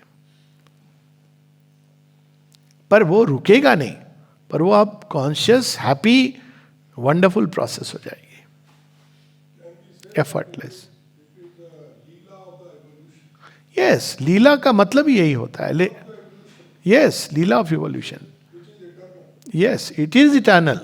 ओनली प्रॉब्लम है इसकी, ये एक बहुत सुंदर थॉट है और उसको हम विश्वास के आधार पर मान के चल सकते हैं कि ये लीला हो रही है, भाई भगवान की लीला है, बहुत बड़ा संबल है। परंतु उसी तरह का कि ये माया है, तो हम उसमें उलझे हुए हैं, हमको बाहर निकलना है। तो अंत में लीला में क्या हमारा कोई पार्टिसिपेशन है? लीला कहाँ जा रही है, इसका कोई लॉजिक है? यहाँ पर श्री अरविंद उस लीला का डिटेल अनावृत कर रहे हैं। क्यों? Mankind is ready now to understand and reveal it. एक समय था जब लीला तो हो ही रही थी, मनुष्य के आने के पहले भी हो रही थी, कोई नई चीज तो है नहीं। लेकिन जो जीव जंतु थे वो तैयार नहीं थे उसको समझने के लिए, कॉन्शियसली पार्टिसिपेट करने के लिए। लेकिन अब भगवान चाहते हैं और प्रकृति चाहती है कि इस लीला में ये जो क्रीचर है ये कॉन्शियसली पार्टिसिपेट करे। तो लीला तो है ही है, पर हम उसमें कॉन्शियसली पार्टिसिपेट कर सकते हैं। वो हम पर डिपेंड नहीं करती है। ये मास ने बहुत स्पष्ट लिखा है कि what do you expect from us? माने कहा nothing. Does your work depend on us? Mother says no, very clearly she has said no. तो फिर हम क्यों पार्टिसिपेट करें? For the joy. देखिए आपके अंदर चेंज आ रहा है, लेकिन आपको खुद नहीं पता है क्या है, कहाँ है। तो वो जो एस्पिरेशन से क्या होता है, this is the joy of participating. तो हम उससे वंचित हो जाएंगे। यही बात उस दिन सुप्रामेंटल शिप की हो रही थी कि कॉन्शियस और अनकॉन्शियस पार्टिसिपेशन में यही अंतर है। हाँ बोलिए। सुपरमेंटल मैनिफेस्टेशन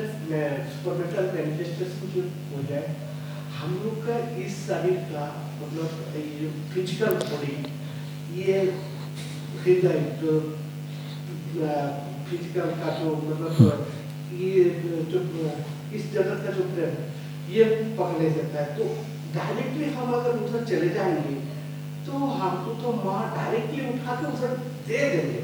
हमको इतना प्रोसेस में जाने का क्या? तो डायरेक्टली जाना तो बहुत बड़ी ग्रेस है। वो सुनने में बहुत अच्छा लगता है कि हम पूरा शेष निशेष अपने शरीर मन प्राण को, पूरा प्रोसेस तो केवल समझने के लिए कि कैसे होगा, लेकिन अपने आप को शेष निशेष शरीर मन प्राण को पूरी तरह माँ को दे देना, agreed, no other sadhana is needed after that. लेकिन नहीं, ये अगर भाव, ये भाव भी है ना दादा, ये भाव है ना, आप उठा के हमको दे दो, हमने दे दिया। माता जी से एक जगह, इसके पीछे कई बार एक इनर्शिया छिपा होता है। श्री अरविंद ने इसके बारे में कॉन्शियस किया है हम सबको कि सरेंडर कैनॉट बी ए तामसिक सरेंडर, कि हमने माँ को बोल दिया। कैसे देते हैं हम? माँ को बोलते हैं कि हमने आपको दे दिया। That is not enough. और हम पूरे जीवन ऐसे कर सकते हैं, बट नथिंग विल हैपन। और माँ ने ये बात स्पष्ट की है, श्री अरविंद ने भी स्पष्ट की है, conscious process is a conscious process. और श्री अरविंद कहते हैं अनकॉन्शियस सरेंडर ब्रिंग्स नथिंग। तो ये चीज हमको समझनी है। अब मैंने कह दिया कि मैंने अपने आप को माँ को दे दिया, और अच्छा है जब तक सब अच्छा चल रहा है। एक फोन आया, अरे तुम्हारे बड़े परिचित हैं, उसके जीवन में ये घटना घट गई, उस समय हमारी क्या प्रतिक्रिया होती है? ये तो बहुत अच्छा है अगर माँ की इच्छा हो, भगवान ना करे कोई अपना अगर बहुत प्रिय होता है, इतना शीघ्रता से हम नहीं बोल पाते हैं कि माँ की इच्छा है। अगर बोल पाते हैं तो बहुत अच्छी बात है। अगर हमारे शरीर में कुछ होता है, it is very good, I am happy. लेकिन एक नॉर्मली ये चीज़ नहीं होती है। जब हमारे जीवन में कई सारी चीज़ें कठिनाई आती हैं, हम लोगों से पूछते हैं उसका क्या सॉल्यूशन है, क्या प्रॉब्लम है, इसका कोई सॉल्यूशन है क्या। बहुत लोग हैं जो मेरे से स्वयं संपर्क में आते हैं, जो कहते हैं हमने सरेंडर कर दिया, देन दे आस्क मी कि मेरी ये प्रॉब्लम है, इसका क्या सॉल्यूशन है। तो सरेंडर तो हुआ नहीं ना। सरेंडर तो फिर सरेंडर होता है कि ये तो इवन जो सेंट्स हुए हैं उनके लिए कठिन हुआ है। वो तो जब सब अच्छा चलता है, ये माँ की इच्छा है। तो मैं तो वो शब्द ही नहीं बोलना चाह रहा हूं कि अगर कोई अपना, मान लीजिए अपने बच्चे को कोई सीवियर कष्ट होता है, इतनी सहजता से माँ की इच्छा है नहीं निकलता है। निकलता भी है तो आंसुओं के साथ निकलता है, और वो आंसू खून के आंसू होते हैं, है कि नहीं। तो फिर वो इच्छा आपने बोल दिया, लेकिन वो तो इच्छा है कि भाई मेरे पास ऑप्शन नहीं है, चॉइस नहीं है। हाँ, वो तो एक मतलब हमारे पास ऑप्शन नहीं है। Glad surrender, happy surrender, conscious surrender, willing surrender, ये एक अलग चीज है। एग्जैक्टली, वो समर्पण नहीं है, वो समर्पण नहीं है। वो आपने, वो एक हेल्पलेस व्यक्ति का समर्पण है कि मेरे पास कोई रास्ता नहीं है। तो अच्छी बात है, करना चाहिए, लेकिन उसमें और कॉन्शियस समर्पण में बहुत डिफरेंस है। अब देखिए, आपको बता, हृदय का समर्पण क्या है कि मैं केवल मेरा सारा प्रेम माँ के से जुड़ा हो, या जितने भी लोग हैं उनके साथ माँ के माध्यम से जुड़ा हो, यानी उनके अंदर में माँ के किसी ना किसी रूप को देख पाऊँ। तो अगर कोई जिसको आप प्रेम करते हैं, बहुत से लोग होंगे, तो वो अगर आपको कुछ क्रिटिसाइज करें या गाली गलौज करें, हो सकता है नहीं हुआ हो तो बहुत अच्छी बात है, तो हमारी क्या प्रतिक्रिया रहती है? हम उनको प्रेम करते जाते हैं। ये बहुत सिंसेरिटी इतनी रेयर चीज है, ये समझना कि हम सिंसियर हैं सरेंडर में, ये बहुत बड़ी भूल होती है। मैं आपकी बात नहीं कर रहा हूँ, जनरल कर रहा हूँ कि उस समय हमारे अंदर बहुत पीड़ा होती है। जिसको हमने इतना प्रेम किया वो हमारे साथ ऐसा व्यवहार कर रहा है। नहीं, हमको प्रेम करना है, माँ की इच्छा है, उसने मुझे इंसल्ट किया, गाली दी, मुझे उसके अंदर केवल डिवाइन मदर को देखना है। It's very difficult. और अगर हम कर सकते हैं तो हैट्स ऑफ, दैट्स ऑल। लेकिन इसको ऐसे नहीं लेना चाहिए कि हो गया। माँ ने स्वयं इस पर कहा है कि किसी ने कहा माँ से, माँ आज कोई और टॉपिक लीजिए, सरेंडर तो लास्ट वीक आपने किया था, मैंने कर दिया। Mother has spoken about that कि माँ मैं अपना सब कुछ आपको दे रहा हूँ, बस that the end of the story. No, it is not even the beginning of the story, क्योंकि आपने कितने सत्यनिष्ठा से ये कहा है। पहले तो वो इंपॉर्टेंट है, बाद में जो कहानी होगी तो बाद की कहानी होगी। वही तो होता है इक्वानिमिटी टेस्ट जो होते हैं योग में, यही तो होते हैं कि आप सच में आपने दिया है, माँ मेरी डेस्टिनी आपके हाथ में है, आपके जीवन में सब उल्टा हो गया, ठीक है, अच्छा है, जॉयसली आप मुझे सही रास्ते से ले जा रहे हैं। तो प्रॉब्लम क्या होता है ना, हमारे जीवन में सब अच्छा होता है, तब हम इस बात को बहुत सरलता से कह लेते हैं। माँ ने प्रोवाइड कर दिया, मनी भी है, एक पोस्ट भी मिल गया, सब तो हम बड़े आराम रहता है।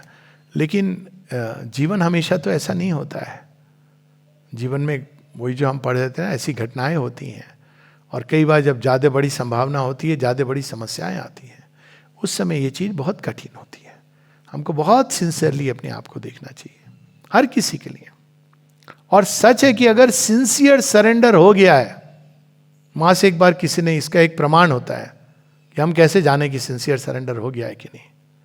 अगर सिंसियर इंटीग्रल सरेंडर हो गया है तो you will be transform being. ये श्री अरविंद ने कहा हुआ है कि अगर somebody asked him like this, अगर हम इंटीग्रली सिंसियर सरेंडर माँ को कर दें तो क्या यह सच नहीं है कि वो इंस्टेंटली ट्रांसफॉर्म कर सकती है? शेरविन ने कहा yes, that is a very important truth. हम ट्रांसफॉर्म नहीं है मतलब सिंसेरिटी अभाव है. माँ की इच्छा तो वही है. माँ की इच्छा किसी को पीड़ा देने की नहीं है. माँ की इच्छा तो फिर रूपांतरित कर देंगी. लेकिन बहुत हम तो कॉन्शियस ही नहीं है. इसको एक और एग्जाम्पल मैं ले लेता हूँ क्योंकि ये इंपॉर्टेंट पॉइंट है. कोई आया मेरे पास कि मुझे सेल फोन चाहिए, मैंने उठा के दे दिया. फिर आया वो आपके पॉकेट में है, वो सेल फोन चाहिए. अब देखिए डिफरेंस हो गया ना. जिस चीज का हमको पता भी नहीं है हमारे अंदर है, हमने उसको कैसे दिया. हमारे अंदर बहुत कुछ है जिसको हम कॉन्शियस भी नहीं है, उसके ऊपर सचेत होना ही. यानी I can give something which I am aware of कि मेरे अंदर है. अच्छा बुरा की बात नहीं कर रहा हूं मैं, लेकिन अगर मैं कॉन्शियस ही नहीं हूं कि मेरे पास क्या है और मैंने कहा दे दिया, मतलब पड़ोसी का घर आप ले लो माँ, तो इट डजंट मेक सेंस. तो इसीलिए इंडिविजुअलिटी पहले फॉर्म होनी पड़ती है. माँ कहती है before surrender you have to form a conscious individuality कि आपके पास ये है. स्वामी विवेकानंद ने भी यही बात एक अलग ढंग से बोली थी एक यंग व्यक्ति को. वो आया बोला कि मैं सब रिनाउंस करना चाहता हूँ. तो उन्होंने कहा तेरे पास है क्या जो तू रिनाउंस करना चाहता है? जाके पहले 1 लाख रुपया कमा, फिर वो तू मुझे दे दिया. अभी I can ask another thing, I mean don't mind that way, it's not personal. मैंने सब माँ को दे दिया, पैसा दे दिया सारा माँ को. अब सोचिए माँ अगर कभी ऐसे पूछ लें तो हमारी क्या हालत होगी. दे दिया ना हमने, जीवन माँ को दे दिया. क्या हम जीवन की एक एक सांस केवल उनकी सेवा में लगा रहे हैं? नहीं ना.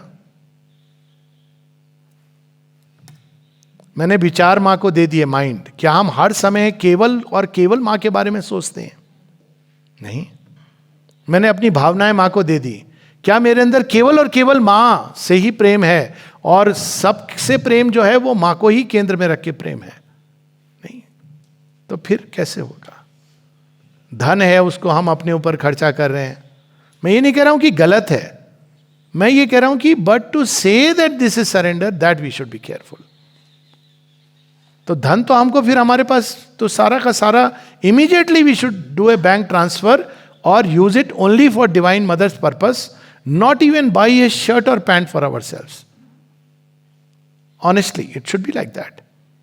क्योंकि फिर माँ को की इच्छा, तो अगर माँ देंगी आज का खाना और एक शर्ट हमारे लिए तो हम उसमें खुश रहेंगे.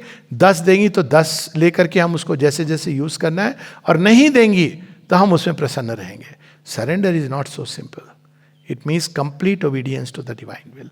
जो आप कह रहे हैं वो एक प्रकार की भावनात्मक भक्ति है और वो अच्छी चीज है, ये नहीं कि बुरी है, लेकिन that's not enough for this yoga.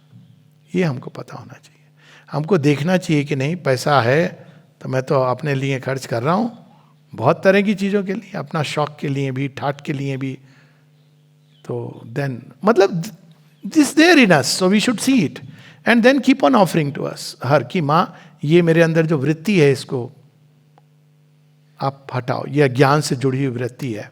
माँ मेरे विचार कई बार आपके तरफ नहीं होते हैं, कहीं और चले जाते हैं. खाने में रस लेने लगता हूँ. बहुत कठिन है. सरेंडर पूरे लाइफ टाइम की साधना है.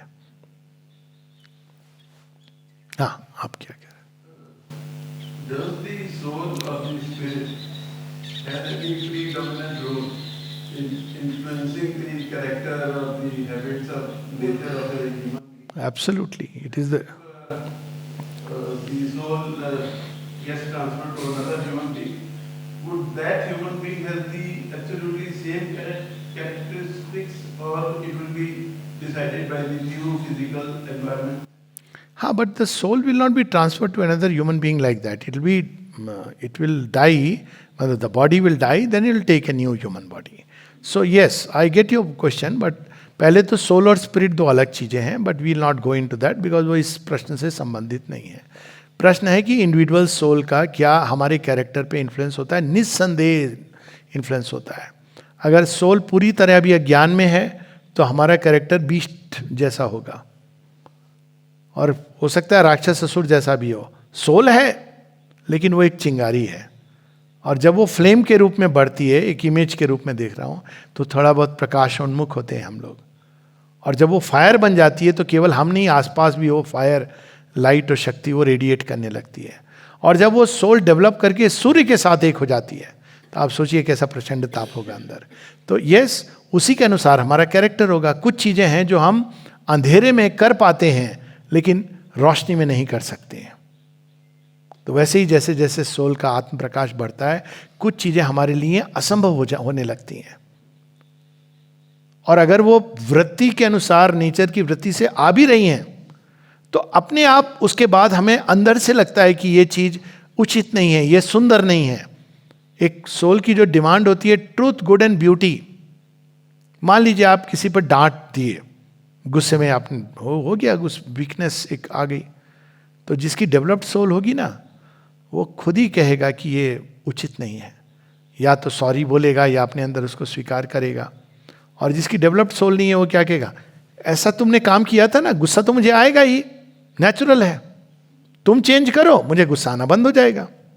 ये अंतर होगा। तो कैरेक्टर पे अंतर पड़ा, और ऐसा सभी चीज़ों के साथ है। यहां तक कि उसकी वाणी, उसके जेस्चर सब रिफाइंड हो सकते हैं। अब रही बात बाहर की पर्सनालिटी, क्योंकि पर्सनालिटी हमारी दो लेयर में होती है। एक है सरफेस पर्सनालिटी और दूसरी होती है इनर बीइंग। मैंने अभी इनर बीइंग की बात करी। बाहर की पर्सनालिटी में दो फैक्टर होते हैं। एक तो इनर बीइंग शेप करता है, लेकिन हेरेडिटी का एक बहुत स्ट्रांग एलिमेंट होता है, छाप होती है। वो हमेशा सोल के कंट्रोल में नहीं होती है, क्योंकि अभी सोल्स को एक ह्यूमन बर्थ के प्रोसेस से आना है। तो वो क्या करती है, बेस्ट ऑप्शन चुन लिया, ये मेरे माता पिता, पर माता पिता तो परफेक्ट नहीं है, तो कई चीज़ें वो हेरेडिटी से अपने अंदर लेगी और उसकी छाप पड़ती है। और कई बार लोग इसको नहीं देख पाते, पर डिवाइन ये डिफरेंस जानते हैं कि ये इसके अंदर हेरेडिटी से है, लेकिन ये इसका जो रियल इनर बीइंग है वो अलग है, और इसकी जो सोल है इतनी दैदीप्यमान है। तो ये तीनों लेवल पे, तो जब वो नया बॉडी लेगी, अब ये लास्ट पार्ट है क्वेश्चन का, वो उस जो प्रोग्रेस है उसको कैरी करती है।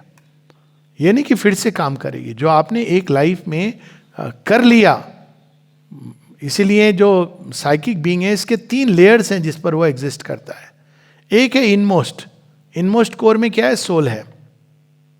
उसके बाद इसका आता है true vital, true mental, true vital, true physical. उसकी पर्सनालिटी है psychic personality, and that will become the supramental being. उसमें I have not gone, because वो सोल अपने अंदर से पुट फोर्थ करती है, और वो जिस सोल ने इंडिविजुअलाइज करके इतना डेवलप कर गई है कि उसका अपना एक एग्जिस्टेंस हो गया है। True mental, true vital, true physical अगर डेवलप्ड है, तो सोल मृत्यु के बाद भी पूरी तरह कॉन्शियस है और एक्ट करती है वर्ल्ड के ऊपर। इट्स अप टू इट, वो दोबारा आए नहीं आए, कब आए, कैसे आए, वो पूरी तरह कॉन्शियस हो गई है। और फिर उसकी एक बाहरी रूपरेखा भी होती है। ये तीनों लेवल्स पे सोल का अपना एक इंडिपेंडेंट एग्जिस्टेंस है, लेकिन ज़्यादातर लोग में वो केवल एक भ्रूण अवस्था में है। जैसे एक एम्ब्रियो होता है, तो एम्ब्रियो का तो क्या हाथ और क्या पाँव, और क्या उसके थॉट्स और क्या उसकी feelings.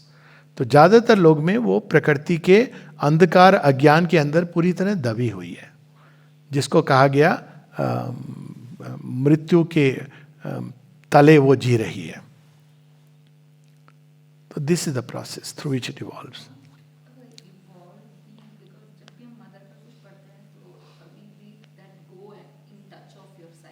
Yes. So is it not evolved like? It is evolved, but surface personality has to come in contact with it. तो evolved psychic being का I understand the question कि अगर आप already psychic being evolved है, तो who is coming in contact with the psychic being?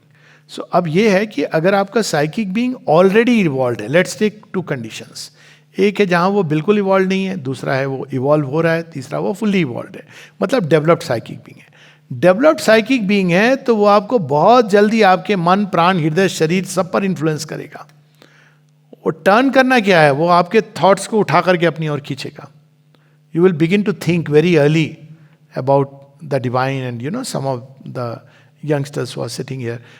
उसी प्रकार से जब आपका एक डेवलप्ड साइकिक बीइंग है, हृदय के अंदर वो वैसे भाव भरेगा, तो वो because it will begin to influence nature.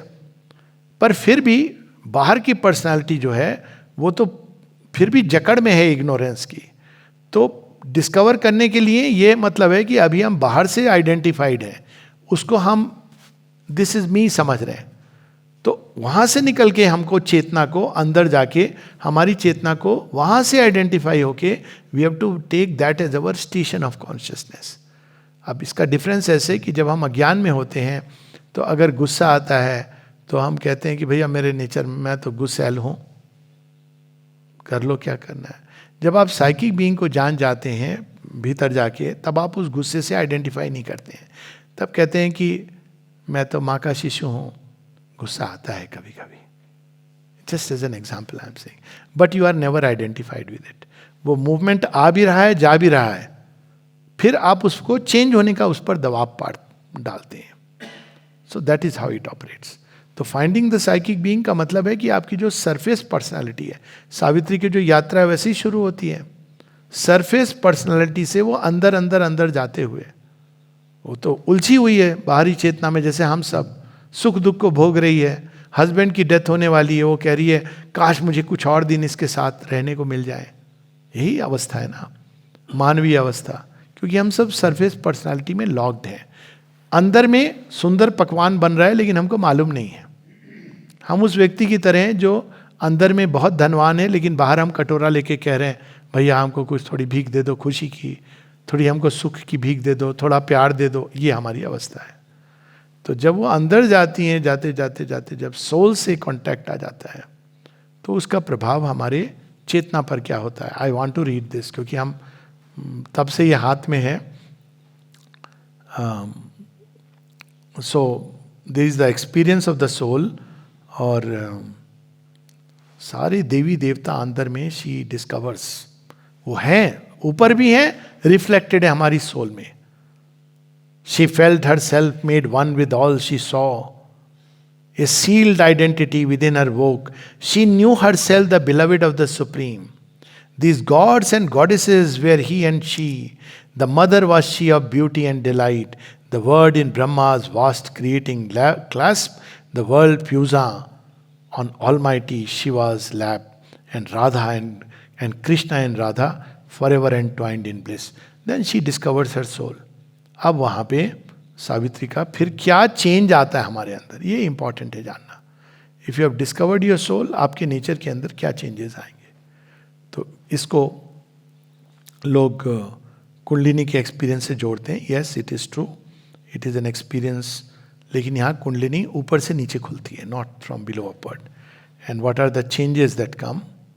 सो बहुत पावरफुल डिस्क्रिप्शन है वो कुंडलिनी के जागरण का, बट उसको हम लोग कुछ देर के लिए छोड़ देंगे.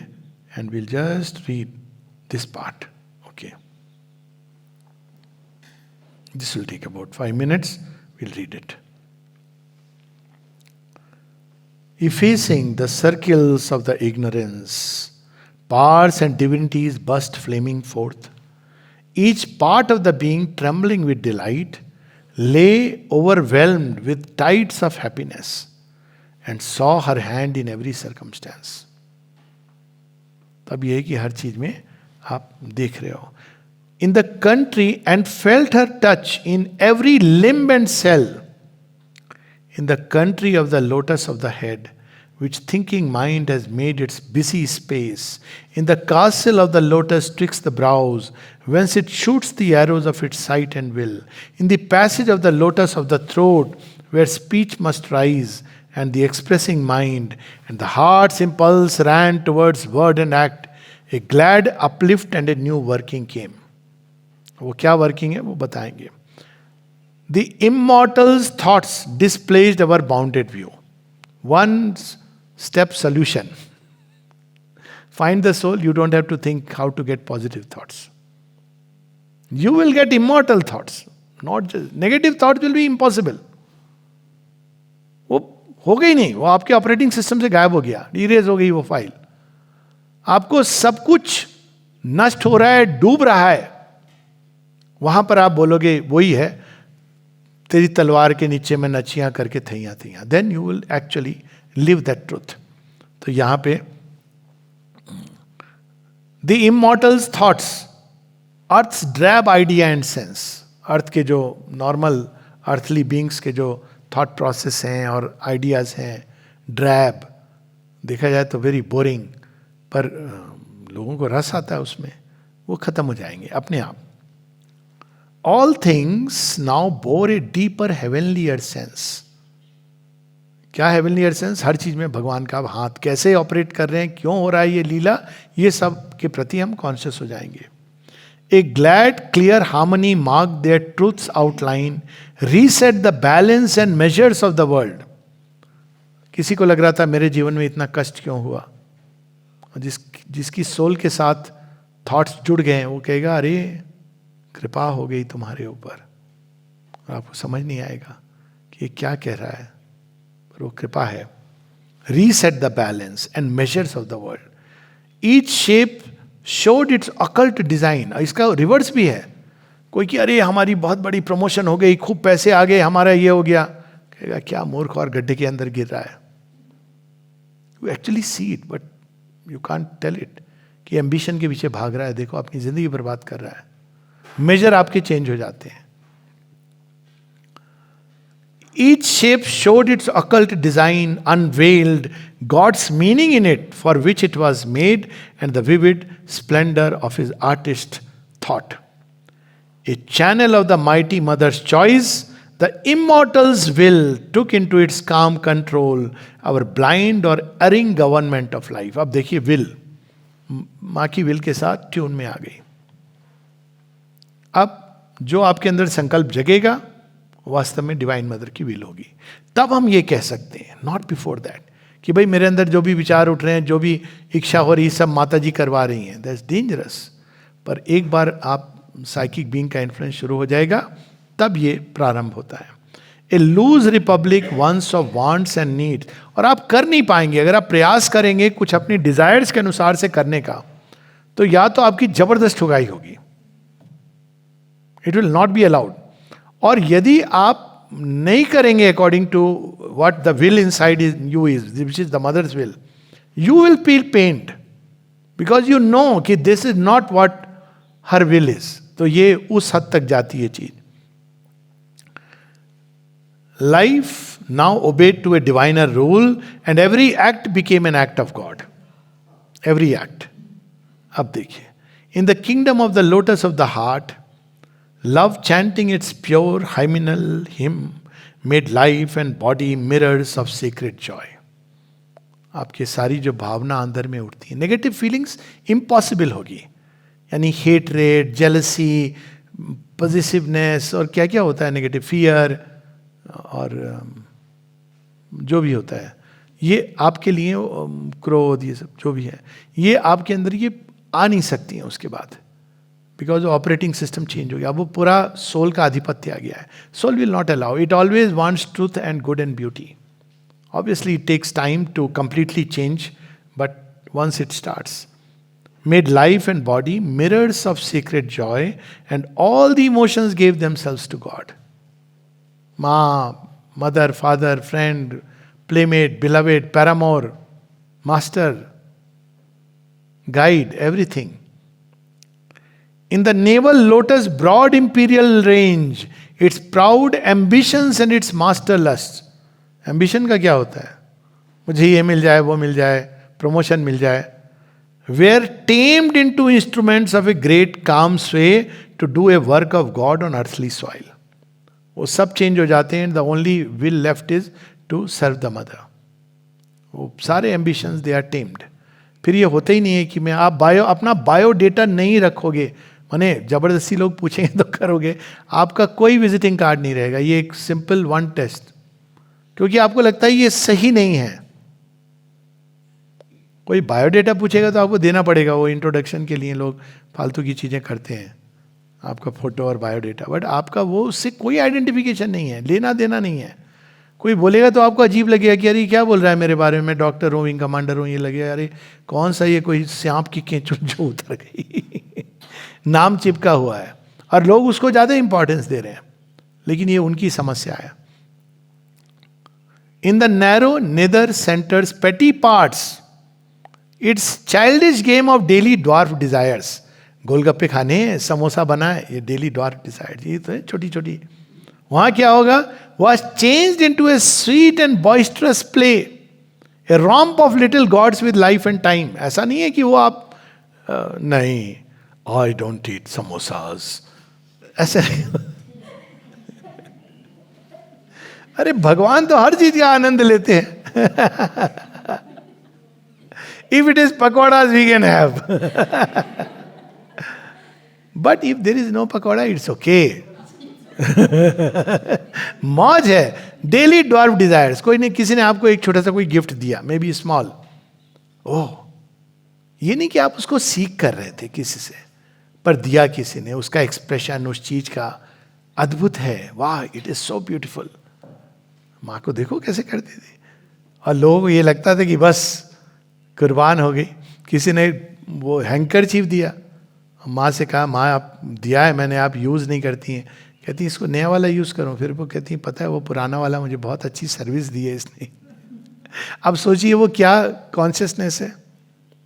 तो लिटिल गॉड्स, वो छोटे गॉड्स का play, sweet and boisterous play, a romp of little gods with life and time. Even Shri Aurobindo जब वो कहते हैं इफ इट इज पंतवा I can try.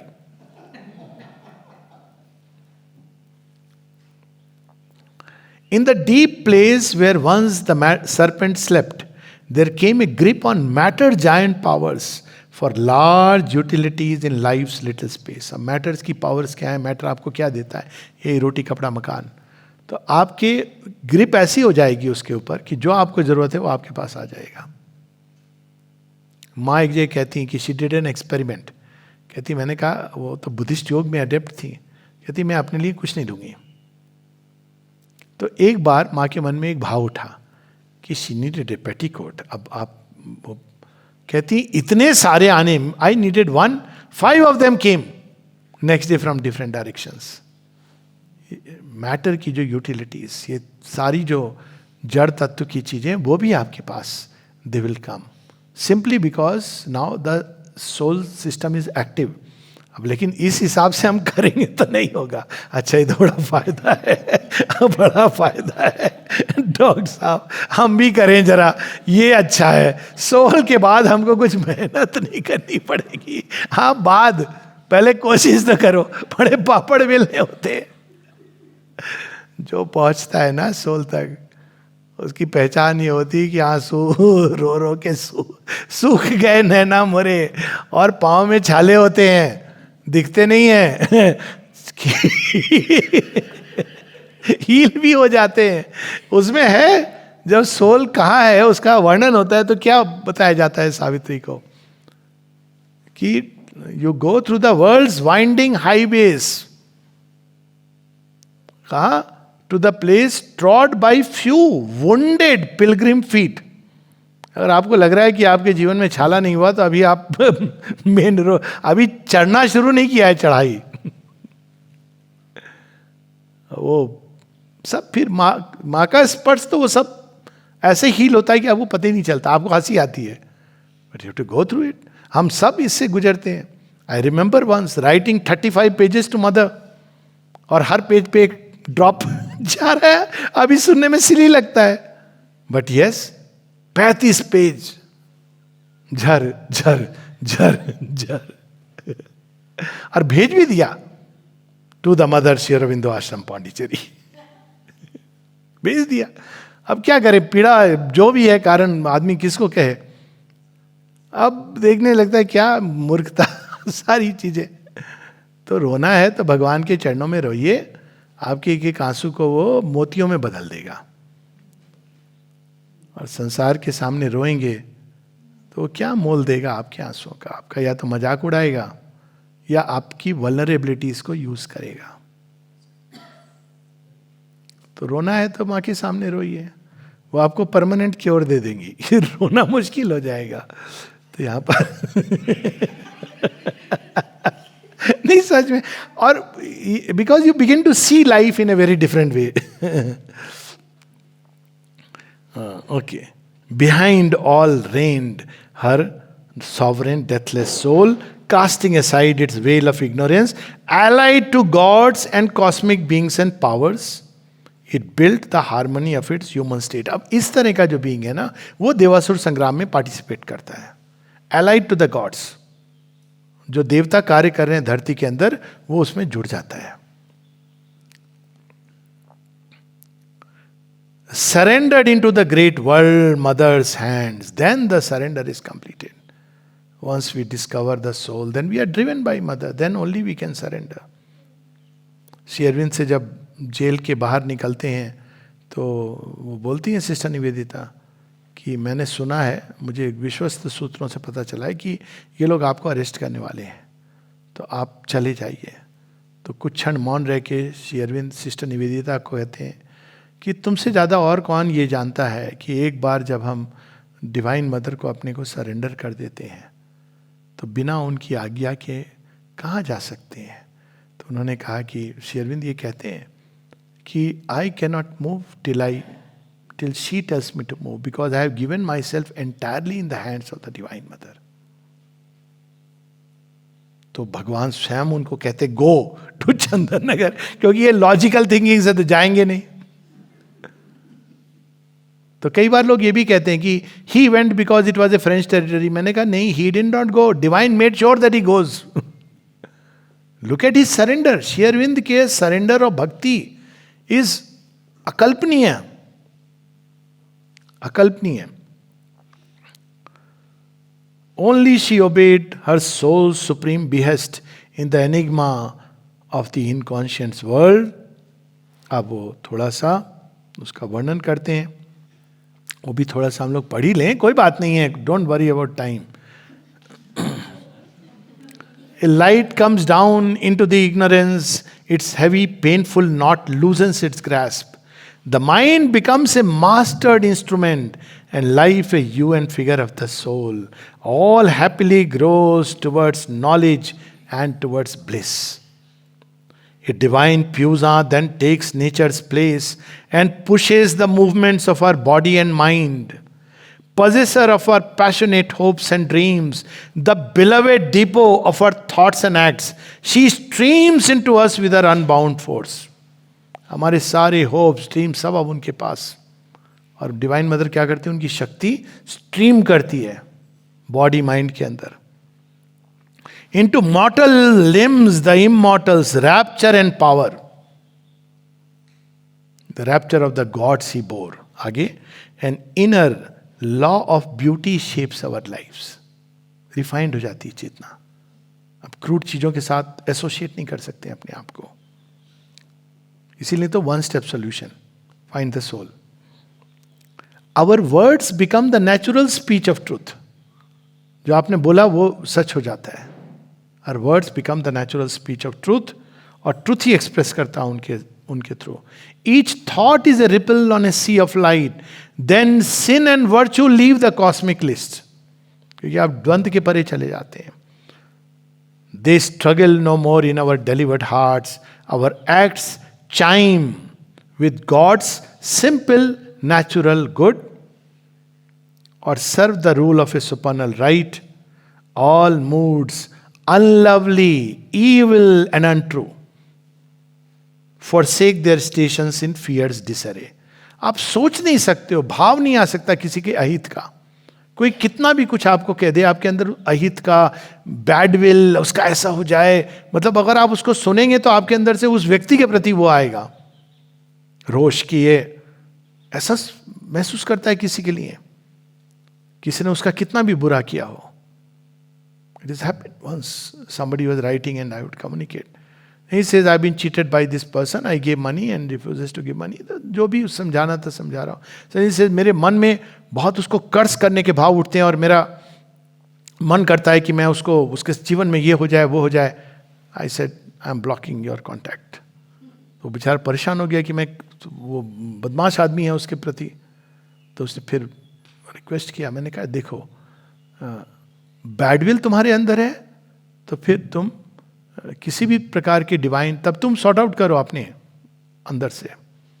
Then things don't get operated at that level. You have to get rid of all bad way. वो आएगी नहीं. Actually you don't have to get rid of. When the soul comes out, ये सारी चीज, all moods unlovely, उसका ऐसा हो जाए.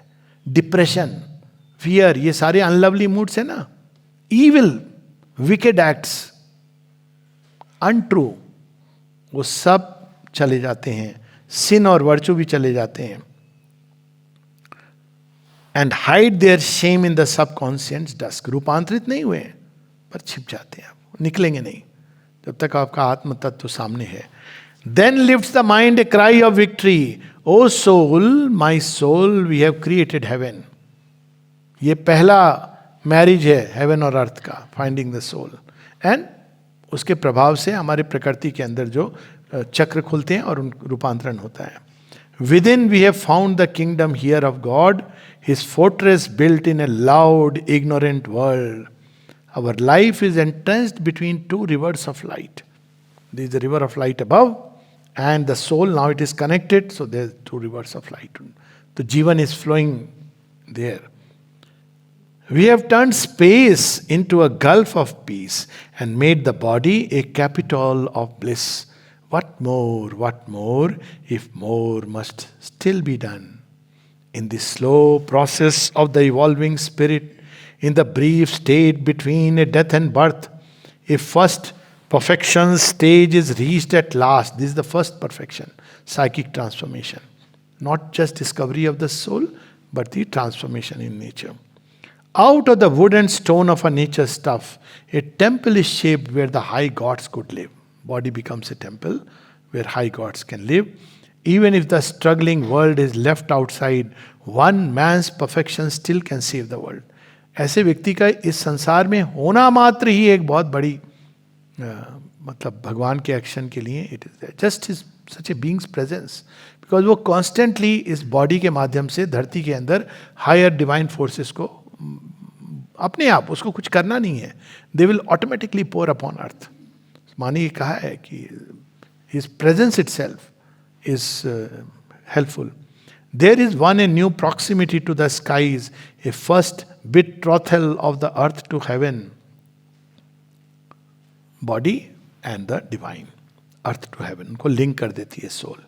ए deep concordat between truth and life, a camp of God is pitched in human time.